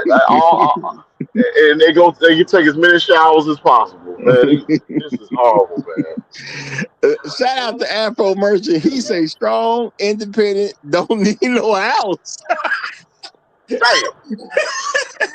They strong, independent, and don't need no house, y'all. Shout out to you, Afro Merchant. Shout out to you, because they stronger than me for that one. Now it's the women that say, men are not as strong as women. They say that, y'all. You know what? You may have a point, because I don't know if I'm strong enough to be out here in these streets. I don't know if I'm strong enough for that. I ain't trying to find that out. But let me hold fast. Let me get a mic to our good friend. Let's see. Y'all know you never know what what his name gonna be. Let's get a mic to her back door or homeless. Why? Her back door or homeless. You got the flow, my brother. You have the flow. Happy Thursday, gentlemen. Yes, out here making fun of the little food. I'm here to ask one question. Which one of you jigaboos are going to put on your cape and say we hope? How many of them are you going to adopt? I got $5 for them. I think my cape is in her trunk. The one with the peanut butter guts, you know what I'm saying? Mm-hmm. the peanut butter on black. I think my cape in her trunk. I couldn't put it on if I wanted to. Them little sisters out here struggling. They're not struggling, no, they're struggling. Struggle is real. Are they struggling though? I don't know, because when I look at them, I don't see them looking like they are missing out on any meals. You know what I mean? Their faces still be fat. They still have their sausage fingers. Their nails are done. Their hairs are done. Well, they don't look down that bad. I mean, this guy, Johnny. Hey, yo, AB. Nigga, get started, AB. You be out, nigga. What's up, right? Yeah, it's ridiculous, man. But they unsafe. These are the unsavables. Literally. I don't. There has to be something wrong with them mentally to not be able to see how poor of a position they have put themselves in, They and black to women. not That's what's reverse wrong with them course. mentally. Wait. God, So you think they'd be better off dealing with y'all? You're just in the office? Yeah, I don't know, but this is just not good at all. Like this is ridiculous, bro. This is how Those they'll go for anything instead of I mean, what do I can't even beat up on them with this one. I mean, That's how sad it is. they do have the right to live the lives they want to live, y'all. And I'm gonna say sometimes we gotta accept people want some stuff that's different from us. That's how people want some stuff. Cause I mean, we come with this attitude that something must be wrong with them. Are they giving any attitude that seems abnormal to sisters? Or do they just seem like regular sisters? Now, you may say they're in a non-regular situation to not have a home. Maybe that's a non-regular situation, at least for now. But do they really seem off? Because No. now the one in the park, I'm gonna say for her, it didn't is that's not her content. She's actually being asked some questions by somebody. All right. So if anybody crazy, I would say it would be her. But I'm not saying none of them crazy because you got two women who these they own videos. The other two, that's their videos. They put the car in park. They set the camera up, and gave the information that they wanted to give out. This was their idea, 100%. I don't believe anybody's homeless that's got a steady camera filming their content. I don't believe it. You got a good camera mount, clear picture. The screen ain't cracked, nothing. And no. This is a new form of begging, is what they do. I don't think they hit rock bottom yet, believe it or not. I really don't. This I is a mean, new hustle.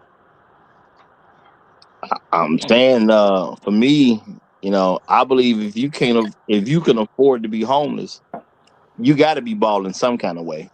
You see yourself as a baller, and maybe with all the stuff that society provides for homeless women, maybe that's just what it is. Because they can go places that people gonna give them food. They can go places they can get shelter. They can go to different programs. Do they want programs that's gonna lead to employment? Maybe they don't. All I know is a bunch of stuff exists for women for all kinds of situations. America is not designed for a woman to be homeless. It just ain't. You know. I was shocked when I found out it's women who have subsidized housing and they don't even have children. I used to think they only gave that to you when you had a kid. That's what I used to think. And now I found that now women can just go places and get on subsidized houses for no reason that I can even ascertain at this point. I have no clue why they can get the subsidized house. Yeah. And the female in the park, I forgot about her fat ass. She seemed intelligent until the end of it. She suffers from feminism. Oh. Shout out to Trevor Bentley. he say temporarily displaced millionaire.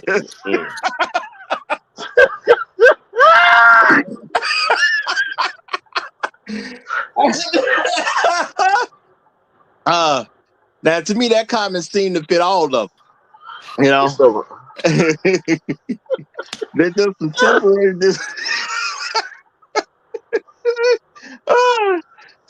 See, one of them got a background where you would assume she's a millionaire or have been a millionaire. So it's like, is he only talking about her for real? Or is he really talking about all of them? Because to me, that's with their mindset, that's what it's got to be for all of them. Now the other two ain't stole no right. Now I got the In Vogue stuff. Yeah, I like In Vogue. That's real talk, y'all. I like Lucy Pearl. That's real talk. Okay, I jammed out to their music. Okay, it is what it is. I done been in places. In Vogue, come on. But I was around some dudes. They may turn that over, man. I listen to music I want to listen to, brother. It's on the playlist. It is what it is. I'm finna listen to it. You know? So that's her. That's her. You know what I'm saying? So to be homeless and arrogant at this point, I don't get it. I just don't get it. You know? Who's supposed to help who? Now, I'm not saying she's begging me for help. I don't know that she's out somewhere posted, you know, asking people for help. She might be even too embarrassed to do that at this particular point. But y'all, if I come across some women and they need help, and I see a woman who records I bought, am I supposed to feel like I should go in my pocket to help her? I bought her records. Y'all get what I'm saying? I want to be a rapper myself, and I ain't saying you had to want to be in the world of entertainment. I'm just saying I tried to get into the industry, and I didn't even make it, and she made it. So, Roger, you just ain't gonna help her out of pure jealousy. You just like, you know what? You made it, I didn't. I mean, that sounds funny. Technically, I could be that way. Like, I could be mad that you made it and I did. But I'm just saying, man, how could she need my help? Because she did make it and I didn't. How could she? Y'all know how hard it is for me to wrap my head around the fact that she made it and I didn't, but she needs help from me? Like, how many wrong things did you do to need my help? And then you finish it off with saying, I live with my parents and it was cool until it wasn't. As a man who loved his parents and whose parents clearly love him. And what I said about my parents, that's really what happened to me last night. Just last night. That happened to me, man. And I'm hearing some woman say, yeah, I live with my parents. It was cool till it wasn't. What? Because she still thinks she's Dawn from In Vogue. No, she's Dawn, whatever her last name is. She back to regular people status. But she in there walking around the house like she a damn diva with her old In Vogue outfits and shit. Come on. Nah, I can't say what happened in her parents' house. But it could be something like her father. Like, could y'all imagine her father like, hey, Don, put some clothes on. You know we in here too. Well, I'm Don from In Vogue. Y'all need to make some adjustments. Nah, that conversation come across just like it does with every other man that live with a woman. This is my house. I bought this house. That's how that come across. Now, you know what? Who knows? Maybe she did buy the house. Who knows? Maybe the house in her parents' name, but maybe Don bought the house. I would assume Don got rich at some point. Did she buy her parents a home? That could be some crazy dynamics going on with that. Maybe she bought her parents a home in their name and it's their house, even though she paid for it. That who knows? Who knows? Now that's a crazy dynamic right there. If you bought your parents a house and then you came to move in to your parents' house that you bought because you ain't got no money. No, the real dynamic is she bought her parents a house and they still have their house. Damn. So they got two. Or maybe they sold one after she bought them out. Maybe they sold their old house after she bought them out. I'm just whatever's going on. They still got the house that she bought them. Where her house go? How you like? You know what I'm saying? They maintain theirs. No, I'm just saying they might have had a house before she even got big. You know what I'm saying? They might have had a house before she got big. Then she got big. She bought them a house. They might have sold their old house, and then she come into the house that she paid for. And you know, I'm Don from In Vogue. No, this our house, man. Yo, this ours. We still your parents. Look, y'all gonna have to just change our whole way of operating because I'm here. I once heard a wise man say, "Some people have all the tools and everything they need to succeed, and still find a way to fail." Mm-hmm. It just is what it is, man. I mean, all the talent, and all the tools to succeed, find a way to fail. I heard that a time or two myself. And It must have been a brilliant man. It must have been a brilliant man. And I think Absolutely, absolutely. I think she was married too at one point. I do believe she was married. I do believe she was married because I did cover her, so I definitely believe she was married. And no, I just don't. I mean, and you know what, Shark? When I went back to look at the vehicles, what's also some crazy work. Now Don not really letting us see a vehicle. Okay, I'm looking at the background. I can't really see what vehicle you in. I don't know. Now the other lady seem to got a nicer car than you got. Like, how the other lady? And y'all, I don't know what she's driving, but how the other lady in some BMW that ends with I? That's a Memphis Bleak lyric, y'all.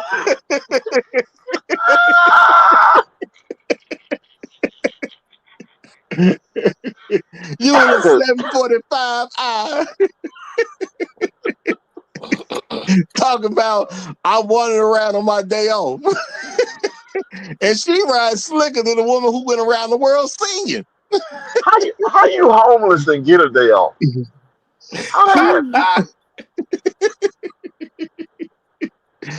Oh, now, Black Reset, you said it early, like it's a mental illness, man. Because even think about the prostitutes that's walking down the street in the cold and all. Like, yo, you could literally get a man and settle down and just be good. What is in your brain that has you homeless in your car? What is going through your brain that has you walking up and down the street in 15-inch heels in the middle of the winter?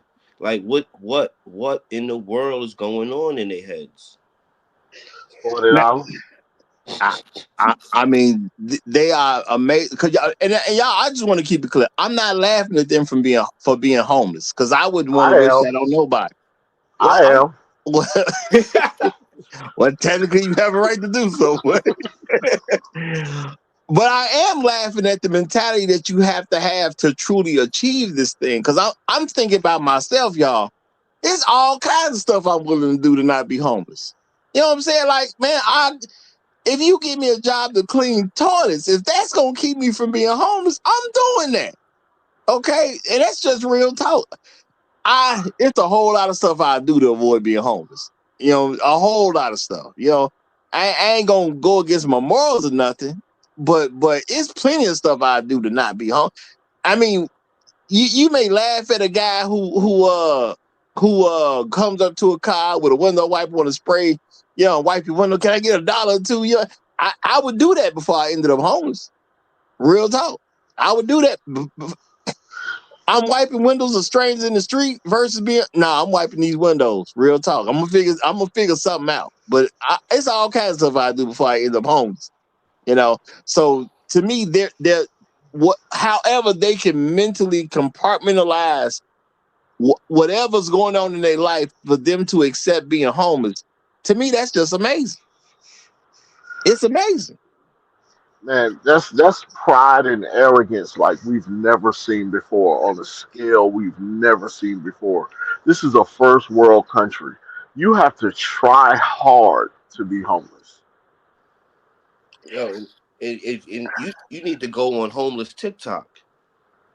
This is just the appetizer with Roger. He said, "Homeless TikTok." That's crazy. I see myself shining racist people's shoes before I would go homeless. And I know that sound bad, y'all. That sound bad. But no, I'm being realistic. If I had to go to downtown Chicago in the middle of corporate America and set up a shoe stand to shine people's shoes to avoid being homeless, and of course there's gonna be some racist folks down there too. Now I'm shining them shoes. I can't do it the way they do it. Real talk. So to me, I don't think anything truly is wrong with them for real. I think they're ballers. And we're just having a hard time wrapping our mind around the fact that they ballers. Because how can you afford to be home? The mental tax it would put on me to be homeless would be amazing. I'm telling you, they mentally ill, man. It's crazy. They sound like other black women to me, though. That's what I'm saying. All of them. Yeah.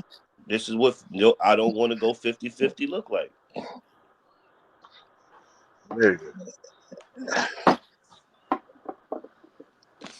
I mean, do y'all really think her parents charged her? To my dog? I mean, she went to live with her parents, and it was cool till it wasn't. How insufferable do you have to be as a woman, and your father is still alive, and you're unable to go home to him? Exactly. Because she said her parents, implying that her parents are still together. Exactly. They're probably married. They're probably still living together. How insufferable do you have to be for your father to make that kind of decision to say my baby girl can't come home? And to be there for you and available to, and I'm going to assume that they were there for her. And now we don't know for sure, but I'm going to assume her parents had been there for her the whole time. Yeah, when she was, I'm going to assume she became a multi-millionaire where she had a liquid millions of dollars in the bank. I'm going to assume that because In Vogue was it was a great group, and they definitely did their thing. They definitely made they mark on the charts and all that type of stuff. So she probably had a liquid millions of dollars in the bank at one point in one time. And she's had access to her father the whole time. Do y'all think he didn't try to coach his baby girl to doing this move and that move before everything just fell apart? So if it all fell apart without him being able to have influence, that had to be her not telling him something or trying to keep the truth away from it in any kind of way she can. But how your dad just let you fall and just know about it and you're a multi-millionaire? Now, I ain't saying your dad got to know how to work with millions of dollars, but every dad got sense enough to say, why don't you just slow down on your spending? Okay. Every dad got that much then. Now, I will say this about Dawn. She has some fresh fingernail polish on now. She ain't all the way broke. I peeped that too. I did peep that. Once Shark put me on to the peanut butter seats. I peeped the Don nails ain't struggling, you know. Them things ain't too old. And you know what? Now see, if you homeless and you still can afford to get your nails done. Now I don't know, but a good nail job ain't that couldn't that run you like $200 to $300? See, what she called homeless is, I got me a little apartment on the Oak Block. That's homeless to her. She messing with them gangsters. That's homeless. You know, she's ashamed of that type of thing. But that's the arrogance of women these days. It's pervasive. I told y'all months ago, man. I think these women are cursed. I think their minds are cursed. They can't understand how bad their situations are. Well, just as it was said in the video, there is a fix to all this, and all you gotta do is get married and all that type of stuff. And my thing is that's 100% true. I ain't gonna deny that at all. But it's so many ways I can figure out, even if I'm a woman, there's so many ways I can figure out how not to be homeless, even if I wanted to avoid marriage. I don't know. I don't understand the amount of lazy you got to be to end up homeless. I'm sorry. Just as a man, ain't no telling what I do. I'm not saying I go against my moral code. I ain't going that far. So no, don't take it like Roger saying he gonna sleep with no man or nothing like that. No, but it's all types of stuff that I probably never thought about doing that I'd be totally willing to do if it's gonna avoid, me being homeless. You know, and that's just real talk. You know, I work on anybody's farm to avoid being homeless.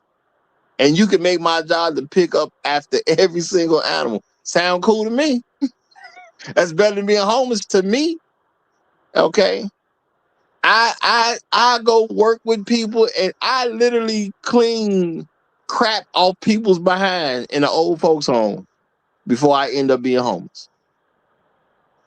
You know, now that ain't the type of stuff I'm looking to do. All right? That ain't me. Okay. I ain't quick to volunteer to do none of that type of stuff.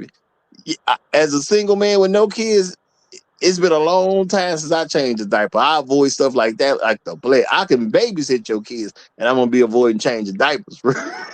Real talk. You know, one kid do something. Oh, another kid there, they old enough to check. You take care of that, okay?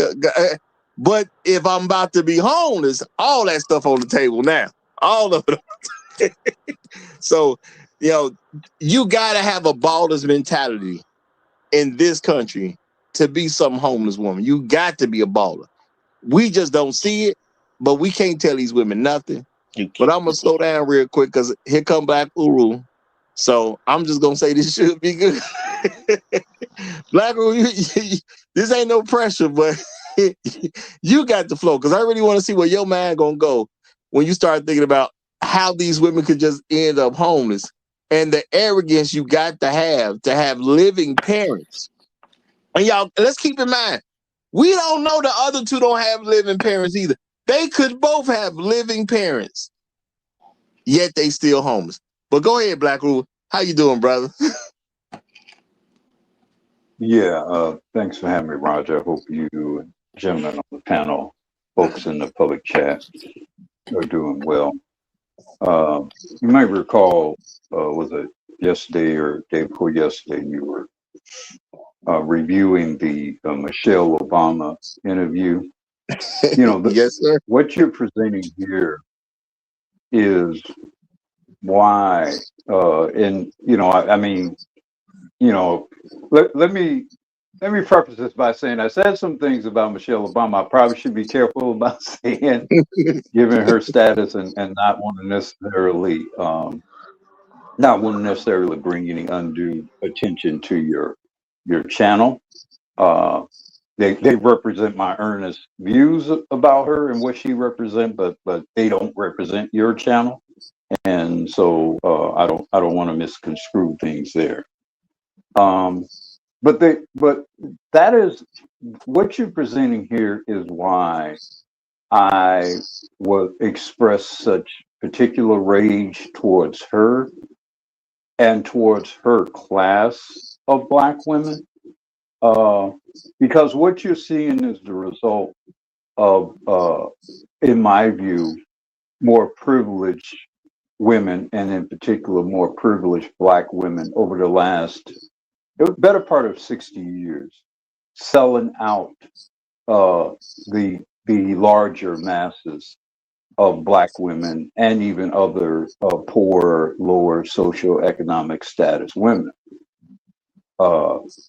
Because what you see there is a result of a lot of bad decision making, starting very early in life, probably starting even before they were adults, and probably starting with their mothers. I'm pretty sure you show women, although the In Vogue woman, I guess, is an Xer. Hell, I don't know. She may even be a last term boomer. She looks to be certainly in her 50s, if not hitting 60. I don't know. But so you have women of various generations there, but they are all the product of certainly second wave feminism and everything that came with that, all of the social programming that came with that, the Great Society social programming that came with that, certainly the welfare, Section 8, the favorable schooling administration, welfare reform, which really sort of boosted up the you girl stuff with increasing college attendance for women. You see there a culmination of a lot of witchcraft that has been perpetrated against women for generations now, leading them into raising them up a certain way and leading them up to making a lot of very bad decisions, particularly with respect to their relationships with men. And now you're seeing the final result of it. And it's going to be a growing result of it. It's going to get much harsher. It's probably fairly harsh now in what has been a pretty widespread winter situation over much of the country that is not accustomed to winter, which means that you have a lot of women who are not accustomed to be in enterate uh, Hey, buddy. living Hey, conditions do and you have into boxes? exposure Okay. exposure to harsh conditions in being in housing disarray. It's just again, I I I feel for those women, but as I said, they are a product of a lot of bad decision making, and they're a product of sabotage of a lot of people, particularly a lot of women, and especially black women of Michelle Obama's status. And you saw, and I'll remind you all what I said before. That woman spoke for about 2 hours, did not once mention the conditions of black women and girls. This is the black female, this is the only black first lady in the history of this country in a terrible economic circumstance for black women, and she did not at all mention them in a 2 hour interview. That says it And, all right there to me. and you know, and the whole interview was about women and girls. The whole thing was about, and she didn't even mention them. That's saying a lot. That is saying a lot. You know. Now I'm gonna say at this point, I don't feel sorry for none of them for real. You know, I think this is what they want at the end of the day. And there is a lot of arrogance behind what their situations are. And Shark done made me aware that, you know, I got homeless women out here driving better than me. You know what I'm saying? They ride nicer than mine. You know, I didn't know she had the 745 out there. But shout out to you, Shark, for Landlord Sims for making me recognize what real time is, okay? Thank you for putting respect on the name. I appreciate that. Hey man, I mean, I got to be proper and whatnot, and you know they need landlords right now. But I guess they really don't need landlords right now because the arrogance that you have to have if you do have a living parent. Okay, and now I'm gonna say, yeah, it's a good chance the other two women possibly come from single mother homes. Still a good chance. But if you got a living parent and you ain't even gonna be okay around them, I mean, that type of level that's a major level of defiance. If you ask me, that's just a major level, you know. And I said as a young man, I told the story when I get my first apartment. You know, I ain't had no job. All I had was $20. I got the hustling that candy off. Now, if I would have failed at it, I would have went home. And that's just real talk. I would have went home. I didn't want to go home because I wanted to prove that I could be a man instead of my own. But if it wouldn't have worked, I would have went home. Just realistically speaking. And I would have had to regroup at somebody's house. It just is what it is. Okay. I would have had to regroup. And that's a great story because you know how many damn Snicker bars you had to sell to get that rent? I sold them, went bro. out and did it. I sold them. That's real talk. Yeah. Was it a prideful event? No, it probably wasn't. But you made it happen, and look where you at now. They are very. I was watching a video. Fine young sister, Redbone. She got 4 kids and pregnant with one right now, and homeless. Do you know how defiant that they don't want to listen to nobody? Their parents, they don't nobody. To the point where they will rather sleep in their car with their children while pregnant. Yeah. But you know, Dawn is a special case of defiance because you know Dawn was connected with two very successful music groups. Yeah. Two music groups, and I recently observed both In Vogue and what's the brother's name from Tony Tone? Lucy, Who she was affiliated with? Raphael Sadiq. I've recently seen them touring. I've recently seen them touring, which means that they're still so they're two groups that Dawn could be making money with, and she's estranged herself from both of them. So Dawn's a very special case, man. Even for, I mean, I know we're making this general argument about defying women, but she's a special case, and that's probably why her mother said, "I got to get this bitch out of my house," because she's bad even for black women. She's a rare case, man. Now, y'all gotta forgive me for laughing. It's just the way you said it, Black Rule.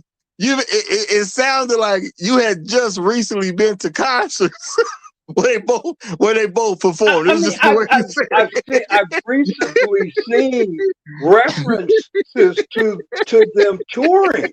I've recently seen references to both of them touring and performing. Look, it should be nothing for her to get a venue of a few hundred people at any time to perform for. It should be nothing for her to do that.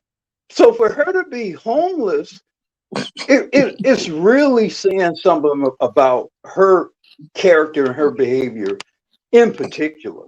Now, shout out to Great Black Reset. He said, Uru giving Roger 2 reasons to be jealous now. Because In Vogue still out there getting it. The other members of Lucy Pearl still out there getting it. And she could be getting it with both of them. Man, what if they on the same ticket, y'all? What if Raphael Sadiq perform at the same place on the same night that In Vogue perform on? Without Dawn being there, it's probably easy for them to do. Shit, they probably say, "Oh well, shit, I'm released. Now we can tour together."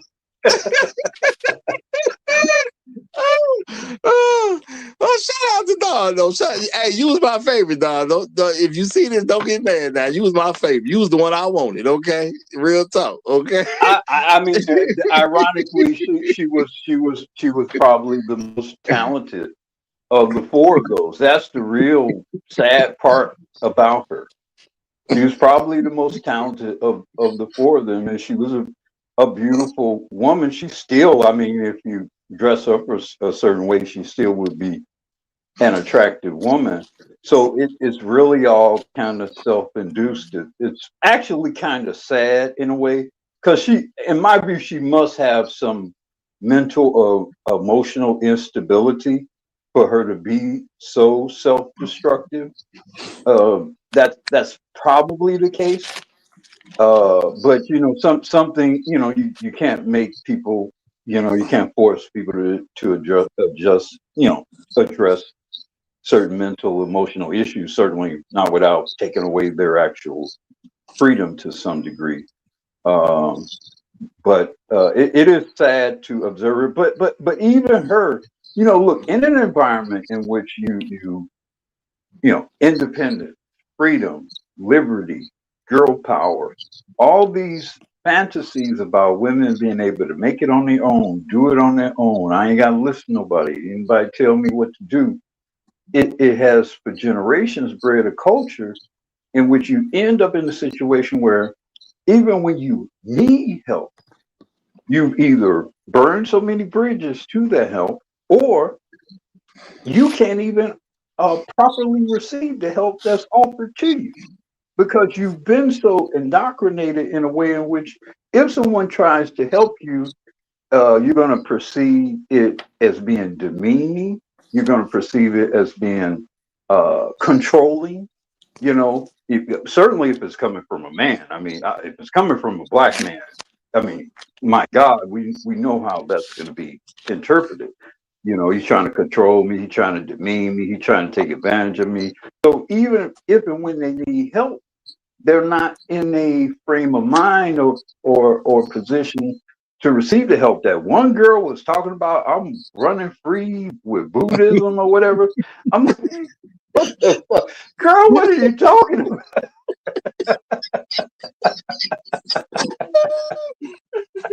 You know, there's a lot of batshit crazy type stuff out there, man. So my crush out there, y'all struggling. My crush out there struggling, and I probably couldn't help her, y'all. Yo, that's what you basically said about group. Hey, Don, you know what? I've been a fan of yours a long time. I had a crush on you when I was a kid growing up. You know what? Let me help you. Okay, I ain't gonna even try nothing. I just want to help you because you know he was somebody. You know, I loved Invo. Okay, and you was the one I really wanted. Just let me help you, just so you don't have to be homeless. So, little nigga, please. that's what I can hear now, y'all. Little nigga, please. I will not stay in these below standard accommodations. Okay, I'm not gonna ride around in your little vehicle. You know, and y'all may say, well, Roger, you don't know if she'll do that to you. If she ain't gonna listen to her own parents, what won't she do to me? Okay, whatever I got ain't good enough for her. I'm sure whatever her parents got right now. No disrespect to you, Roger. No disrespect to you, but Dawn has not listened to people who got a lot more than what you or I got. That's what I'm saying. That's exactly what I'm saying. People that Dawn has not listened to. So, I mean, with all due respect, I doubt she's gonna listen to you, man. She probably ain't listen to Babyface. She ain't listen to Raphael. She ain't listen to a lot of important people to end up where she is. And you know what, Black? No, that's my whole point. That's my whole point. I couldn't help if I wanted to. You know, I mean, she no Babyface, y'all. She no Babyface. What can I do if she ain't gonna listen to him? You know, she know one of the greatest songwriters of our generations. Okay, and I'm pretty sure she ain't gonna do what he say do. You know, because I don't believe all these famous people she happened to know. I don't think everybody gave her bad advice. I don't believe that for a second. Now, shout out to Officer Franz Smith. And I do appreciate you, my brother. I do appreciate you. He said, my own sister sold 2 homes and lives abroad, considering have a baby by a homeless cracker. Y'all hear that? She's considering having a baby by a homeless cracker. He said, I troll and I enjoy while I work, but these shows mean a lot. And I appreciate that, brother. I appreciate that, brother. Now, you know, shout out to you for dropping the dime on your sister. That she's obviously in real estate. She done sold 2 houses. And even she's considering having a baby by a homeless cracker. Now, at the end of the day, what do you do with women who take on attitudes like that? You know, what do you do with women who won't listen to literal megastars? Because these people, I mean, remember we did do a whole show where we got into that. This is just a little clip of something that we listened to. That, if my memory is correct, she did like maybe a 5 to 7 minute long video, maybe 4 minutes 30 something seconds. But I'm thinking it was maybe up to 7, 8 minutes. But I remember listening to a video where she explained a whole lot of stuff, and she dropped names to, I guess, to quote unquote embarrass certain people who wasn't looking out for her. She dropped some names. If you got access to superstars, if you got access to folks with mega talent, if you have access to one of the greatest songwriters in these generations that we've seen, I mean, I don't feel bad that she ain't gonna listen to me because it's like you ain't gonna listen to them. But I'm just saying, how arrogant do you have to be for all of them to be wrong and you homeless? To me, it's hard to be right and homeless at the same time. I'm just gonna say that, y'all. It's hard to be right and homeless. Now, I ain't saying it's impossible, but it's got to be hard to be right and homeless. Remember when I was said I can't find the words for it. Maybe somebody else would come up and hit the word for me. Uru said it. They're destructive. They're self-destruct. They're just self-destructive. It's just simple as that. Like, it's just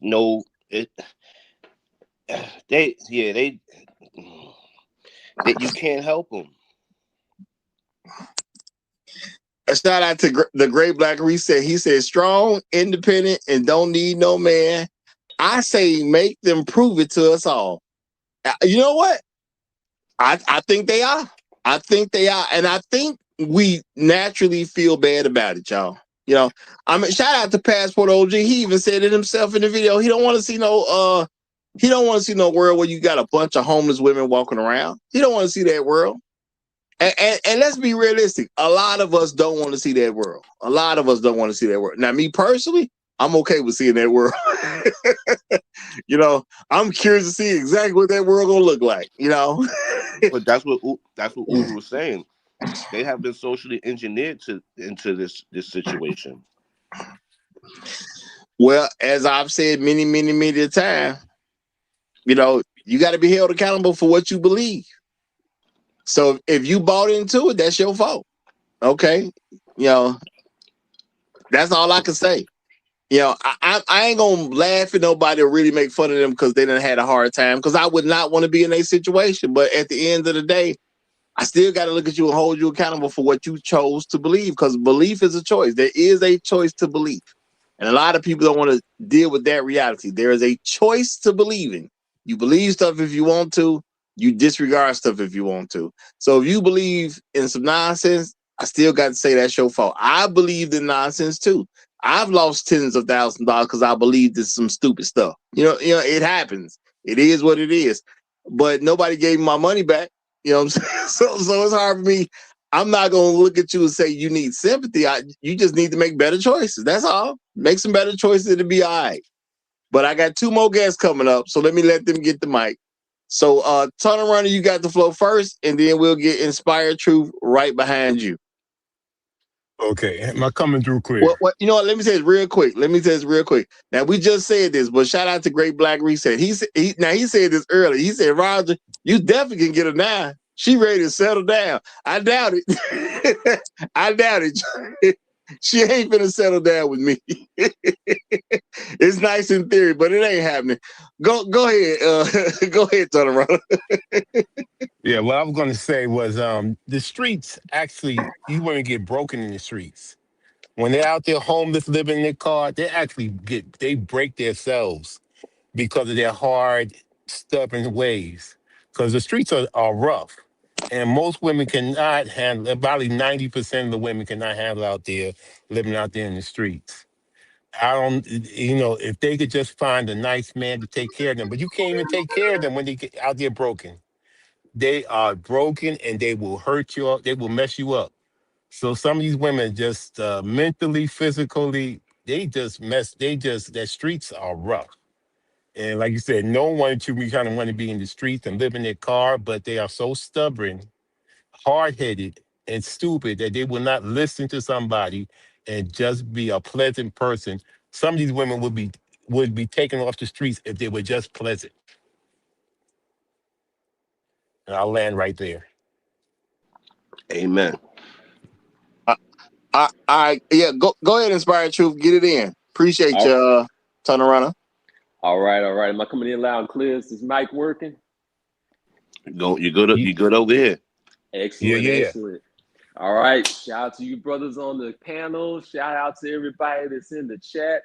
I kind of see it as, I only have a little bit of time. I have to drop a little bit, but I see this as like it's a terrible, awful, horrible thing that we have to consider. But like when we actually feel bad about this and we actually try to help and we actually end up going and giving charity, we end up in many ways supporting the myths and the delusions, because they end up saying, oh, see, I don't need a man, after a man comes in and does help out with that. And on top of that, if we try to make it like an ongoing thing, or if we try to go and save them, it ends up dragging us down with them. Like their whole mentality and that whole mindset that brought them to where they are ends up taking you along with them for the ride, like an anchor at sea. You know what I mean? So I just kind of want to like warn the brothers out there and kind of get them into the idea that you got to save yourself first, give the charity when you can on the things that you believe in giving the charity for, but be really cautious about getting involved in all of that. And I'm gonna say shout out to Landon. He sent this in a while ago. I don't remember if I read this, but I'm gonna read it again. He said they strong, independent, and don't need no bad looking. Y'all know what come after looking. Y'all should know the song. But you know what? When you can afford to be strong and independent and don't need no bath, because that's a real thing. If a woman is homeless, that means there will be times when she'll have to go multiple days without bathing. If you that strong and you that independent, yeah, I mean, you too strong for me. Black women been saying for a long time they too strong for us black men. You know what? I always thought they were just talking crazy, but you know what? Now I'm gonna have to accept they have a point. Because if you too strong and independent to get a bath, you are too strong for me, and that's just real talk. Yeah, you right. You got it. You got it. Let me get out your way. She smelled too strong. Yeah. I'm a bow down off of this one. Okay. I ain't never said a woman's too strong before, but I'm gonna say it right now, y'all.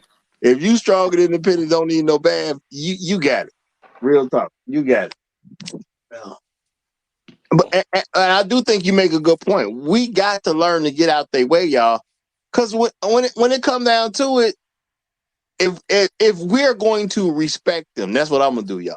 If we're gonna respect them, you gotta respect their right to fail. That's my thing.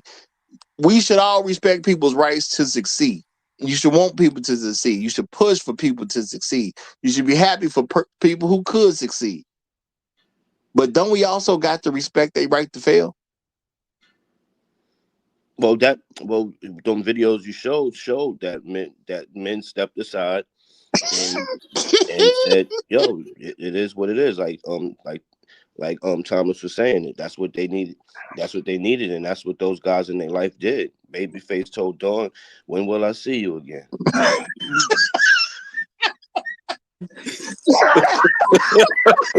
Oh man, that's cool line. Hey man, you on a 5-minute timeout after that one, man. God damn, bro. I don't know if y'all saw what he did, And but I sure saw what he did. Babyface. Let's remember now, Babyface dumped Tracy Edmonds, so you know he don't fuck around. He don't fuck around at all. Say, they're all replaceable. Yeah, they are all, and I think he got to end up with a 20-year younger model, if I recall correctly. So he don't mess around at all. Babyface ain't studying. Oh, Lord have mercy. Lord have mercy. Shark, you got the comment of the day right there, brother. You got the comment of the day. But you know that is it's something real to that though. It is something real to that. Shout out. I'm gonna say shout out to Don's dad. Because as fathers, we got to make some tough decisions sometimes. Okay. Now we don't know exactly what was going on in that house, but we know she lived there. She was this superstar going on concerts and whatnot, performing around the world. All these big singles and whatnot. She was doing the thing, even they like to specify black women. She did so much even for black women. To her and her group, They broke down so many barriers and all that. And at some point, Dad was Hold like, on. "Well, yeah, she can Shout live out here." to Don's dad. Shout out to Don's dad, who gotta be like about a 70-some-year-old black man who's got a home in Las Vegas. Shout out to him for that. Right. Black Uru. What would your daughter have to do for you to say she can't live with you no more under these type of circumstances? Yeah, that's a tough one to think about, especially her being on the streets. Man, so much bad stuff would have to happen. Uh, it must have came down to, for him, it must have came down to, if you stay here, you're gonna end up killing my wife. That's probably what happened. It probably just got so hostile in the environment that, as much as I love you, obviously my wife's my wife. Like, probably been with his wife going on 60 years. So that's my wife. This ain't no, we don't do the kind of bullshit y'all been doing lately. We do that, to death do you part over here. So, it probably was that kind of decision. I got to get you up out of here because you're gonna end up killing your mama. Yeah. And you know what? That's better That's than what what I was probably thinking. happened. And that's what I was saying. Shout out to that man, because at some point he did have to make that decision. And that's probably a Yeah. much better explanation than I was going to I'm give sure it was about that heartbreaking decision. for him to do. But see, here's the other thing too. He has seen Dawn be so successful and squander it all. Because you notice she said her mother was very angry. I'm sure most of that anger was for what Dawn had failed to secure.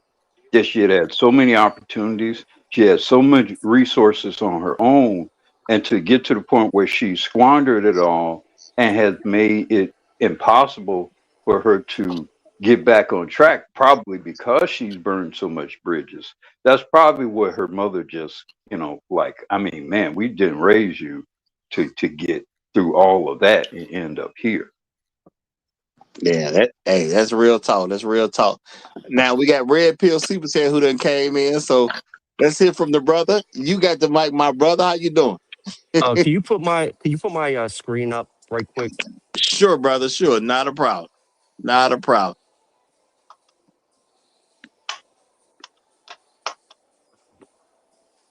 Oh, hold on 1 second. Where's my hold on 1 second, brother. Oh, you know what? I remember. Okay, they changed something. They changed something. I think. Let me see here. Is it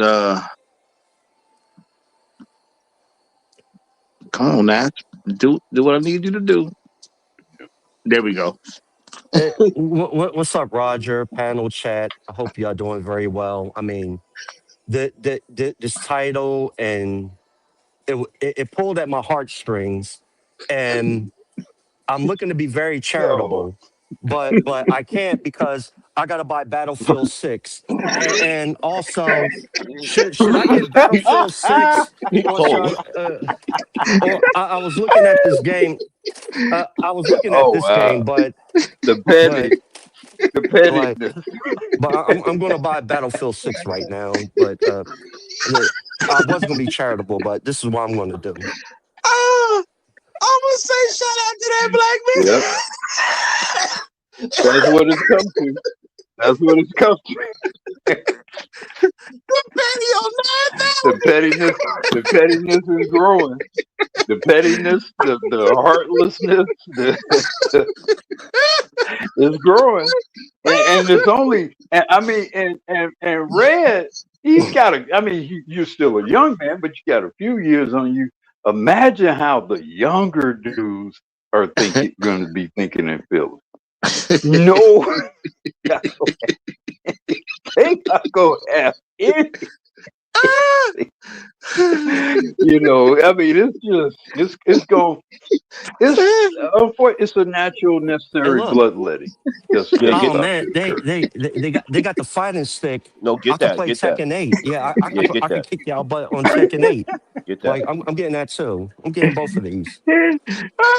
We are in here literally discussing women being homeless. Get that one. That's fire. Yeah. Hey, look. I don't know about y'all, but I just ordered me an outlaw ribeye for lunch. We are here eating A good. ribeye for lunch. Hold on, Yes, you ordered sir. a ribeye for lunch? Yes, sir. God Man, damn, man, hungry. He said he gonna eat for him and the for homeless woman. lunch. Hey, Hey, hey, I hope you ain't got nothing to do for the rest of the day, because you might end up going to sleep after that. hey, you know what? I guess I'm gonna lay down in my car and go to sleep just like this. Well, hey, don't pick up any of these homeless women now. You know they out there in them cars.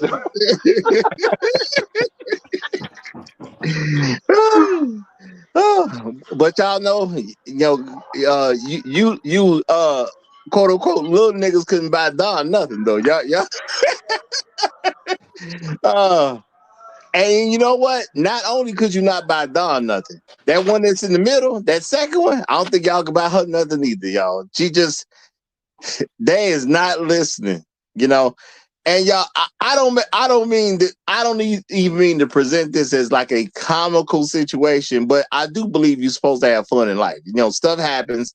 We gotta accept that. But you know, comedy's gonna come in all kinds of ways. But real talk, are we supposed to be sad, y'all? Are we supposed to be sad? Because now a lot of people say, well, you know, black women been disproportionately being displaced because you know they're doubling other folks' numbers when it comes to being homeless and all that type of stuff. A lot of people still saying it's still coming from COVID and all that. My thing is when COVID happened and they told people they didn't have to pay their rent, they never said don't pay your rent. They never told you not to. They just said if you can't pay your rent, you don't have to. You could have paid. That's all I'm saying. And there's a lot of folks who chose to hold on to that money and spend it in other places as if they got jobs where they could just make it up. Now, Hey, realistically Roger, speaking, Roger, that, well, let me just say this real quick. Realistically speaking, the biggest bills you pay are your rent or your mortgage and your car note. So if you ain't got no job, I'm talking about paying you like $250,000. Where was you finna not pay rent for 2, 3, 4, 5 months and then just catch up? Like, well, how are you gonna do that? That don't even make sense as the thought process. And I mean, unless you really clocking some dollars, it don't even make sense to get 6 months behind in rent just because somebody said you can. But my bad. Go ahead, turn around. Go ahead. no, I was going to say the group in Vogue, all of the other girls and the girl that replaced her, all of them are millionaires. All the ones, and she was the one who was the lead, was supposed to be the most talented one. But all of them, because they listened to black men telling them what to do and they did it. She was the one who didn't want to listen. And that's Wait, why she's living in a car. wait a minute. Wait a minute. Did you really just come on Beyonce's internet and and say that all them other women got a man that they listen to and they millionaires at this point right now? Did you really just do that? Yeah, that's what the facts are. I'm not saying that they all married, listen to their man, but they listened to a man because men were telling her what to do. And she did not want to listen. She wanted to argue with them. The rest of the In Vogue, even the ones that came way after, were listening to black men and they made their millions of dollars. They're all sitting well and they talked about it. I can't believe you would come on Beyonce's internet and say that stuff. Okay, I can't believe it. All right. Uh-huh. Hey, the facts are the facts. Hey. Well, you And know, some of these women would have made that if they would make some prime ribs for some of these black men, they might be able to have a place to stay. do y'all hear how he rubbing it in on Beyonce's internet? I don't know how it got to Beyonce's internet. I just seen a lot of women saying that, y'all. I have no idea how Beyonce got connected to the internet, but Tyler right out here talking about if they'd just listen to the men and then gonna use other women from the same group to kind of prove a point. That's just cold blooded, man. That's cold blooded. Well, you know, Hey, one the girl in the group, the tallest girl in the group, Cindy, what's her name? Cindy Heron, I believe her name. I remember she married a baseball player in the height of their fame. I think I don't know if they're still married, but I know they were married for a long time. So when she was at the height, when she was at the height of her fame, rather than being on these streets, being some industry pass around or whatever, she married some baseball player and held on to that dude. I'm sure those similar or same kind of opportunities were available to Dawn. But that whole, I'm at the height of the world and I'm getting a whole lot of attention and whatever, and just bad, at the height of your opportunity, you just make bad decisions after that. And no man, wasn't willing to listen to any. I'm sure her father probably tried to tell her to not do this and to not, whatever. And then 30 plus years go by, and this is where you end up. So she done went out there and held on to her love. Is that what happened? Yeah, she got married and held on to her love. Well, I mean, yeah, that's what Cindy did, if I recall correctly. Yeah, yes. Sydney was in the group, A Name in Vogue. They had a hit. Hold on to your love. Yeah. she didn't hold on. She should have held on. Hey, don't waste your time of fighting blind man thoughts of despair. You know what I'm saying? Don't waste your time doing that. Have some trust and honesty too. She lived that song. She apparently lived that song true. Trust and honesty too must be the golden rule. You feel the strength of passion in your soul burning so deeply within. Oh, the magic that you share. So sacrifice and show how much you care. Y'all, this is what En Vogue was singing, y'all. En Vogue was singing this. Okay? Now, I'm going to say them lyrics got a little something to it. There's a message in there somewhere. That's all I'm saying, y'all. Okay? There's a message in there somewhere. All right? So, how you back in your parents' house, that's got to be rough. But to be back homeless, that's just a whole nother level. Real talk. And as black men, I think we really need to just accept that this is what they want. See, I don't think black men have played enough with the thought that this is what they actually want. I think they want to be homeless. And I know people may say that that's taking it too. No. I think they would rather be homeless. You got a woman who says on her off day she wanders around. How do you have an off day if you don't have a job? And if you got a job, why are you homeless? Now you may not be able to afford the nicest neighborhood, but you can afford a neighborhood. You know what I mean? You in the 745I with the peanut butter guts with the black inside. This is where the betrayal. This is where how they've been betrayed. And look, I'm not excusing them of their own individual decision making. I'm just talking about the societal setup here that has led to this. Because look, you can tell a man to work from sun up to sundown. A man can live that way and effectively do that for a pretty good duration of time and remain somewhat productive if he is healthy and he eats well, sleeps, get a good enough sleep, 6 hours of sleep, a night. That man can be productive over a period of time, working several jobs or working 12 plus hours a day. Women can't do that. They can't do that.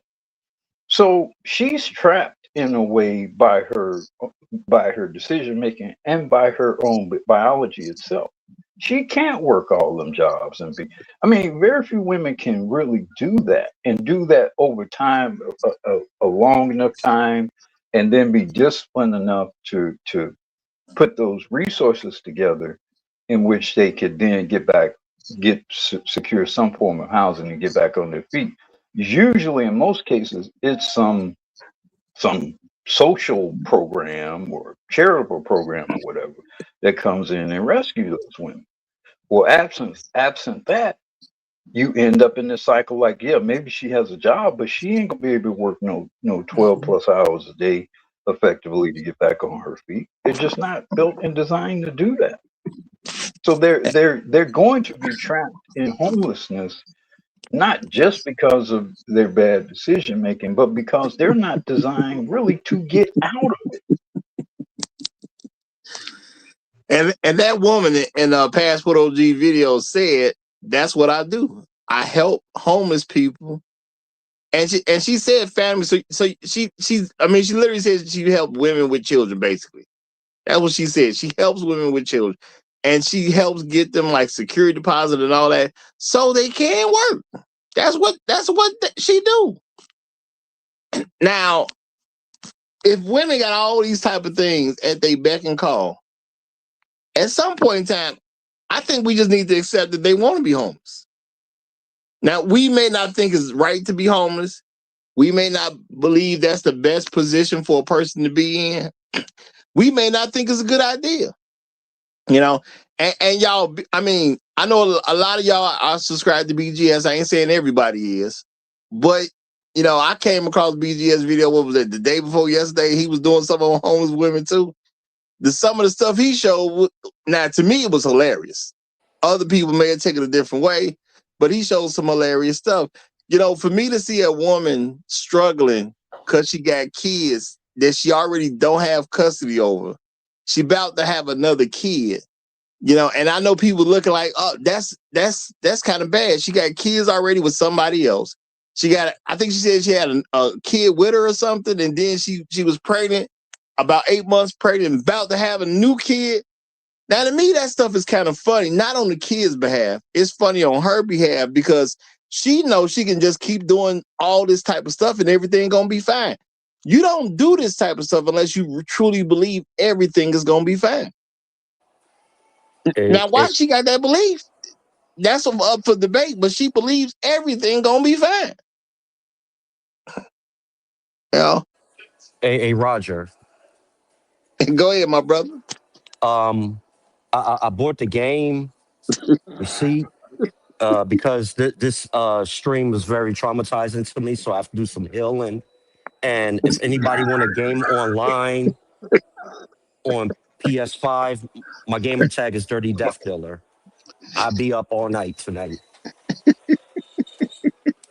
Nah.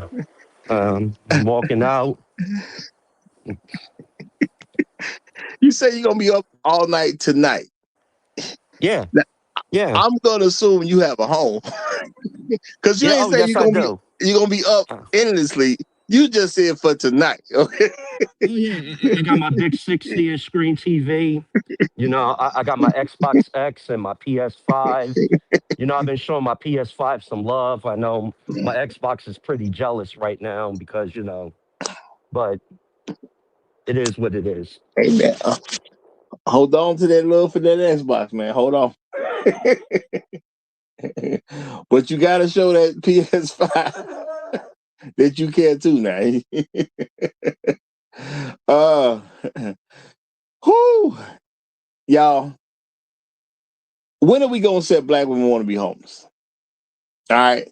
There's enough stuff going on in the news.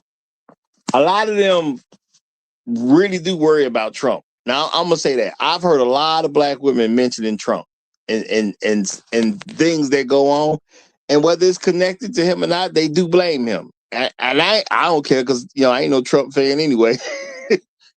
So with all the stuff that they're kind of privy to and aware of, Don't they want to be homeless? You know, I personally, I refuse to accept that women need men. They are autonomous creatures. They live in America. You know, they have rights to do whatever they want to do. Now, and we're looking at their outcomes like, yeah, they do kind of need men because they're having these bad outcomes. But ain't they supposed? Don't they live in a country where they supposed to be able to explore things that would give them bad outcomes? Ain't that supposed to happen? When you make it where everybody can get the outcomes of their choice, depending upon what they have the abilities to do, ain't we supposed to accept that to have a society like that, you're gonna have some women that's gonna fail? You know, we make choices as men. If we don't make it, we fail. You know, just as Passport OG showed in that video, you had Anton, a character on The Living Color, who was I mean, he was a bum. And it was just a joke. That's all it really was. And a lot of us, we old enough to remember Anton from A Living Color. And we thought it was funny. Let's be honest with ourselves, y'all. We saw Anton struggling and we was laughing. When Anton pulled that bathroom out, some of us hit the floor. We was knee slap happy watching Anton, you know, struggle and it's A Living Color skit. Okay, but real life says that if you have autonomy and you give people a right to choose between success and failure, somebody gonna fail. And it also means women. Some of them gonna fail. As black men, can we truly be okay with them failing? I understand our hearts, we got our heartstrings. I get it, y'all. I don't want to see my mom out there struggling. I hope she'll never end up in that position. But if my mama chose that, isn't it the right idea for me as a son to respect the fact that that's what she chose? You know, I know Dawn broke her daddy's heart. I know she did. I ain't never met that man, don't know, have no clue who he is. But I know good and well, a father gonna be so proud of his daughter that done made it to mainstream in the music field, done sung with one of the greatest female groups of all time, then bounced into another group and was making a major impact. And the fact that his daughter had to come home at some point, and then she can't get along with her own mama, I know that man's heart was broken to say, look, baby, I love you. I done supported you all your life, okay? I raised you. You know, you wanted to do this singing thing. I wasn't so sure at first. You know, that's a reasonable thing for fun. I wasn't so sure at first. You know, I didn't want them to hurt my baby girl. I didn't want you to be so far away from me. I couldn't just be right there when you needed me. But you did your thing, and I cheered you on the whole way through. But now you back here. And you about to kill your mama. I can't let you kill your mama. That's my wife. As much as it breaks my heart, I'm gonna have to ask you to leave. You know, he probably had tears and everything. And I have no idea how that's really gonna pull on a father's heart to watch his super successful in the past daughter, you know, react to him saying, baby girl, you just gotta leave. You said super successful in the past. Well, I mean, I think that was being pretty accurate. She was super successful in the past. By the time he's a man. He probably the one who had to put her out. Yeah, y'all really think mama finna have a conversation with her and it's finna go okay? No, dad probably had to put her out. Just being realistic. I done love you since you was born. You know, I was reluctant about you going off with these men to go do this thing around the world. I did the best I could to protect you and teach you how to protect yourself. You went out there and you did your thing and you became somebody. And when you fell down, we were still here for you. But baby girl, I'm gonna need you to leave. You know, what does a father have to go through emotionally to get to watch all that happen? And then when it come down to it, he got to ask his baby girl to leave. That's got to be crushing, y'all. That's got to be crushing. But let me get a mic to Champ, because Champ done came up. So you know, I'm gonna think about Don being asked to leave. I can see a tear in her daddy's eyes right now. I can see tears, man, flowing down. Baby Yeah. girl, I'm sorry, but I got to ask you to leave. You're about to kill your mom. But you Oh got to check. wow. Oh, that is cruel. That's cruel. Anyway, how y'all doing? I'm enjoying this. I've been enjoying this, listening to you guys and everything else. I do want to have say something about this whole situation. I I can't, I do kind of feel bad for Dom, but I at the same time I don't, because she put herself in a situation where she refused to not listen to a man at all. She wouldn't listen, and she thought that she was the woman that should carry the group in vogue. She thought that she was the one to carry the group, Lucy Pearl and everything else. And because of it, she gets in this situation and everything else. And she's posting up social media trying to gain sympathy, like all these other ladies who post up their situation being homeless, on YouTube and on TikTok and everything else. But some way or somehow it's Jermaine's fault. It's always Jermaine's fault and everything else, because he wasn't there for us. He wasn't there to become a provider. He didn't pay for our luxury things and all that type of stuff. And so a lot of these ladies are being programmed that men are supposed to pay for everything. We're not supposed to do 50-50. You're supposed to pay for my bills. You're supposed to pay for my car note. You're supposed to pay for this and that and everything else. And in this day and age, in this economy, you can't do that anymore. You can't. I mean, if you're a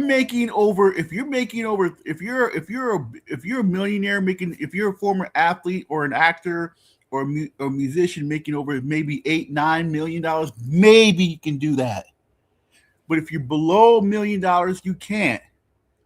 A lot of these women are fixated in that type of mentality. They want that type of lifestyle that they used to see, when they were watching when they were watching shows like Dynasty, Falcon Crest, etc. Yeah, yeah. They used to watch. I mean, I remember my mom used to watch Dynasty and everything else, and I used to hear her kind of talk to herself, saying, "Damn, I wish I can live in that type of lifestyle and everything else, being an oil family business in Colorado and all that." But come on, women who put themselves in this position end up being homeless because they're social engineering. They listen to people like Oprah Winfrey and all these talk shows that used to go back in the 90s and 2000s, like Sally Jesse Earl and Ricky Lake. And because of it right now, look what they are. They're struggling and everything else. You got ladies, with children, with different men and everything else. So at the end of the day, a lot of these ladies are allergic to accountability. And so I'm gonna land my plane there. They're allergic to accountability, responsibility, all of it. Cause like that video BGS had did the other day, that one almost made me cry. Yeah, see. That was like the way he put it, BGS voice, you know what I'm saying? But it was some sad stuff, and it's all because these women, they are insufferable to the point where the men that was in their lives and the family members that were in their lives said, "You know what? You do you." All right, let me. Well, go ahead. Go say what you're gonna say real quick, Gary Black. We said. Then I'm gonna read a little something here. I'm gonna read a little something. Go ahead, I brother. just, as one of the blue collar workers out here, and my cheap broke ass, I only spent $45.22 at this chain restaurant, and I struggled, but I got that 20-ounce ribeye down, and I just, you know, I just wish I was a better man to take care of one of these heifers that just won't listen. I don't understand why they don't want these little cheap steaks I be eating, but I think they got something better planned for themselves that we just can't see. Don is gonna make another comeback. So You know what, brother? I'm gonna say shout out to you. I know you know what? I respect your gangster brother. You was out here at one of these chain restaurants and you didn't even attempt to take a woman, a beautiful black woman to one of these chain restaurants because I remember they on the list. All the chain restaurants supposed to be out the business. So you had to sit there and eat by yourself. Because you're not supposed to invite a black woman out to a chain restaurant. So shout out to you for respecting their opinions, okay? Shout out to yes, you for sir. that. And do all that good eating by yourself. The male, I'm Hey, part of the Roger. male loneliness epidemic. I'm eating lunch by myself. Hey, Roger. Go ahead. Uh, I can't afford a restaurant, but I could take you to Popeyes. Look, $20 family meal, but they don't, they too good for that. So I had to buy me a video game. So, you know, I've been saying that. Come on now. You can't you can't take them to a chain restaurant, brother. You can't do that. You can't. It's on the list. Y'all remember what's on that list now. Don't y'all act like that list don't exist now. That list exists. You can't take them to no chain restaurants. And that's just what it is. Now I'm gonna say y'all shout out to In Vogue, y'all. It say the 1990s dominance. This was the subject of this slight little paragraph here. It said the 1990s dominance. Billboard ranked them as the second most successful female group of the 1990s and the 18th most successful artist overall for that decade. So she was in a group that in the 1990s, the whole 1990s, they was in the 18th most successful group. That includes the men and the women. And when it came to the women,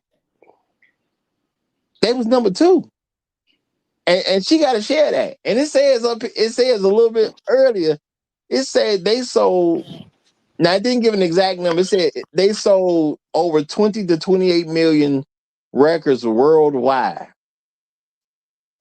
Now, if you get a 4 for that, because it was 4 of them, you get a 4 for that. I'm thinking you all right. You making it. You making it. Probably doing a little bit better than the Rise Report. You know what I'm saying? You set it all in records. So I ain't never been homeless though. Well, but the strength of being what they were, and assuming things would have gone the way that they should have gone is, In Vogue is an evergreen brand from an entertainment standpoint. I mean, the vast majority of musical groups going back to the 90s or whatever have come and gone.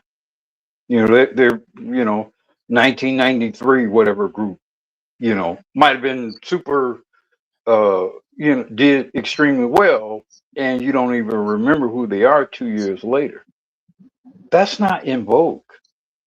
In Vogue is a very durable brand, which means that even if she does not perform with In Vogue, she could market herself performing as an individual act from In Vogue, and people will go to see her because of that.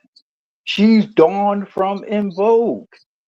She can sell hundreds of tickets or could have sold hundreds or 1,000 tickets just on the strength of that.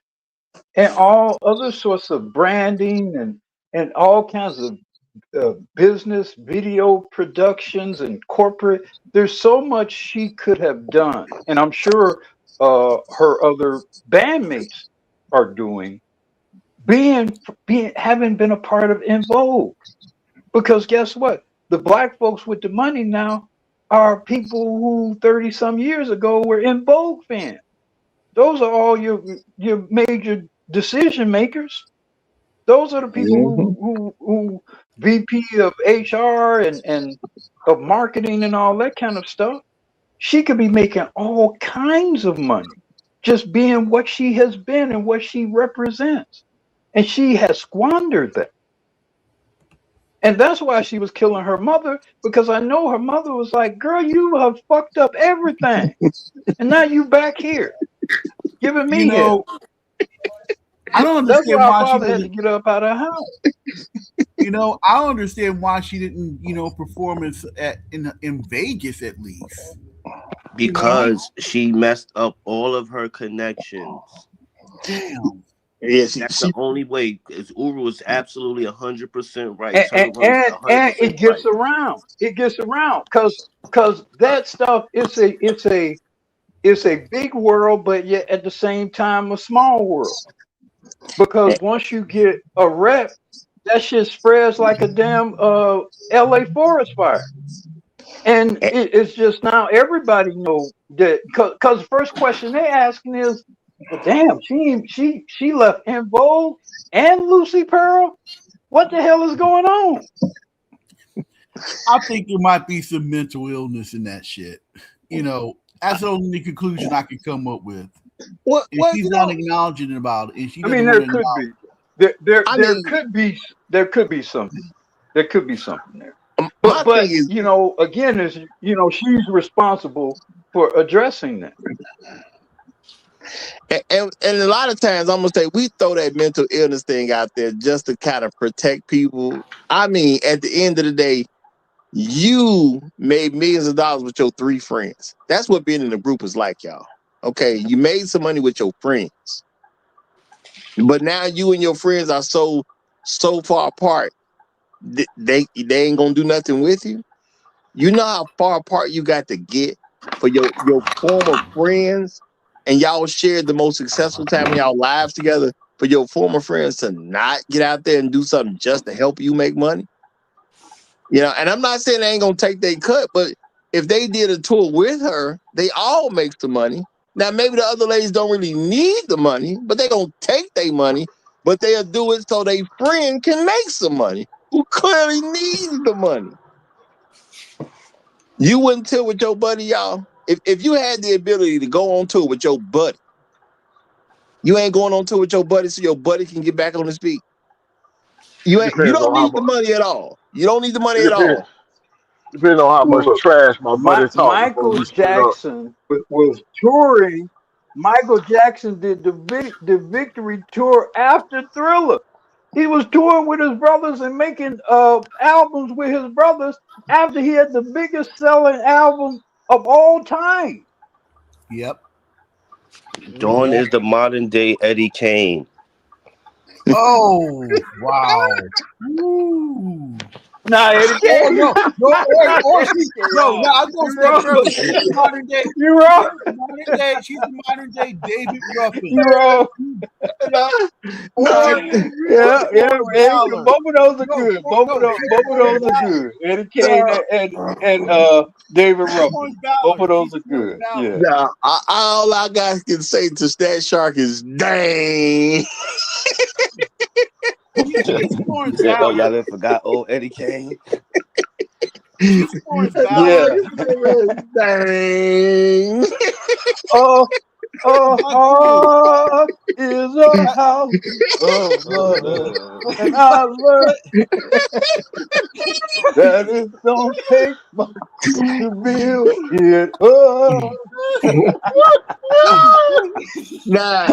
But Black Guru, I have a question. But don't you think she's in the same situation as the late Florence Ballard was when she left the Supremes? No, Florence. No, there's a difference. Florence got sabotaged by Diana.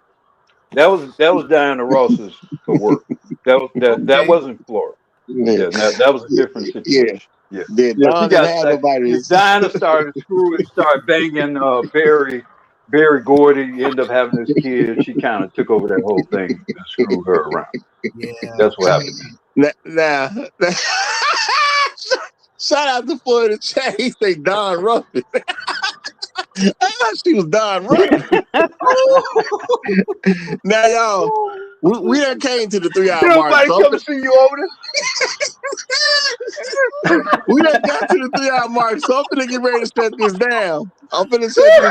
y'all.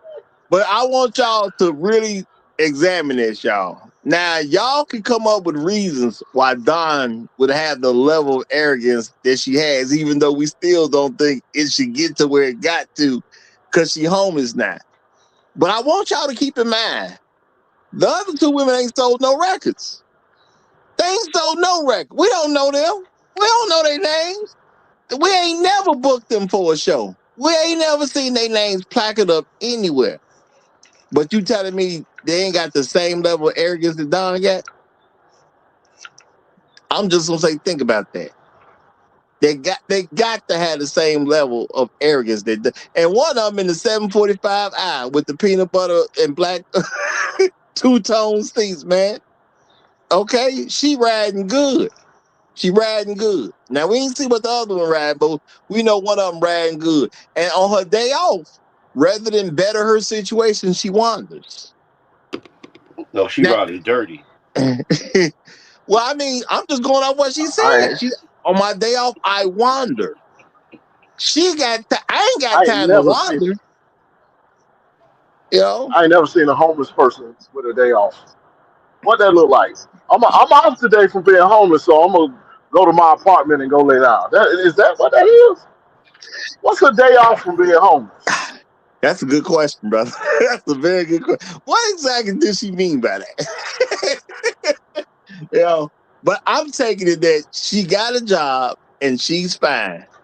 But at the end of the day, she's just as arrogant as Dawn is. Now, Dawn done sold records around the world, so I get some level of reasoning about why her arrogance, which is still too out of pocket, don't make no sense. I get that to a certain degree. I'm not making an excuse for her, but I'm just saying them other two ladies are just as arrogant. Ain't sold nothing. Ain't sold nothing. So what's the difference at the end of the day? So the next time you see a homeless woman and you live in America, shout out to all my people living around the world. Y'all, let's just accept that's what they want to be. That's all I'm saying. Can we just accept that that's what they want to be? And that's real talk. And I'm going to end it off right here, y'all. It's been great. It's been real. We clearly finna have a great round table after this show. Y'all have a good rest of y'all day. If you're new to the channel, make sure you like and subscribe. We do this at 9 a.m. Monday through Friday, Chicago time, not where you happen to be. Long live the habitual line steppers. Matter of fact, I'm gonna give you the last word because your name for the day is Landlord said. Landlord said, can you give us the last word of the day? If you got a box between your legs, there's no way you should be in these predicaments. If you got a brain between your ears, there's no way you should be in these predicaments. Ladies, y'all gonna have to get it together because you get on my nerves, but I still love my sisters, and this is not cool at all, man. Now that's your landlord talking, y'all. That's your landlord. Long live the habitual line steppers. I'm Roger. I'm right. And I'm out. And I've learned.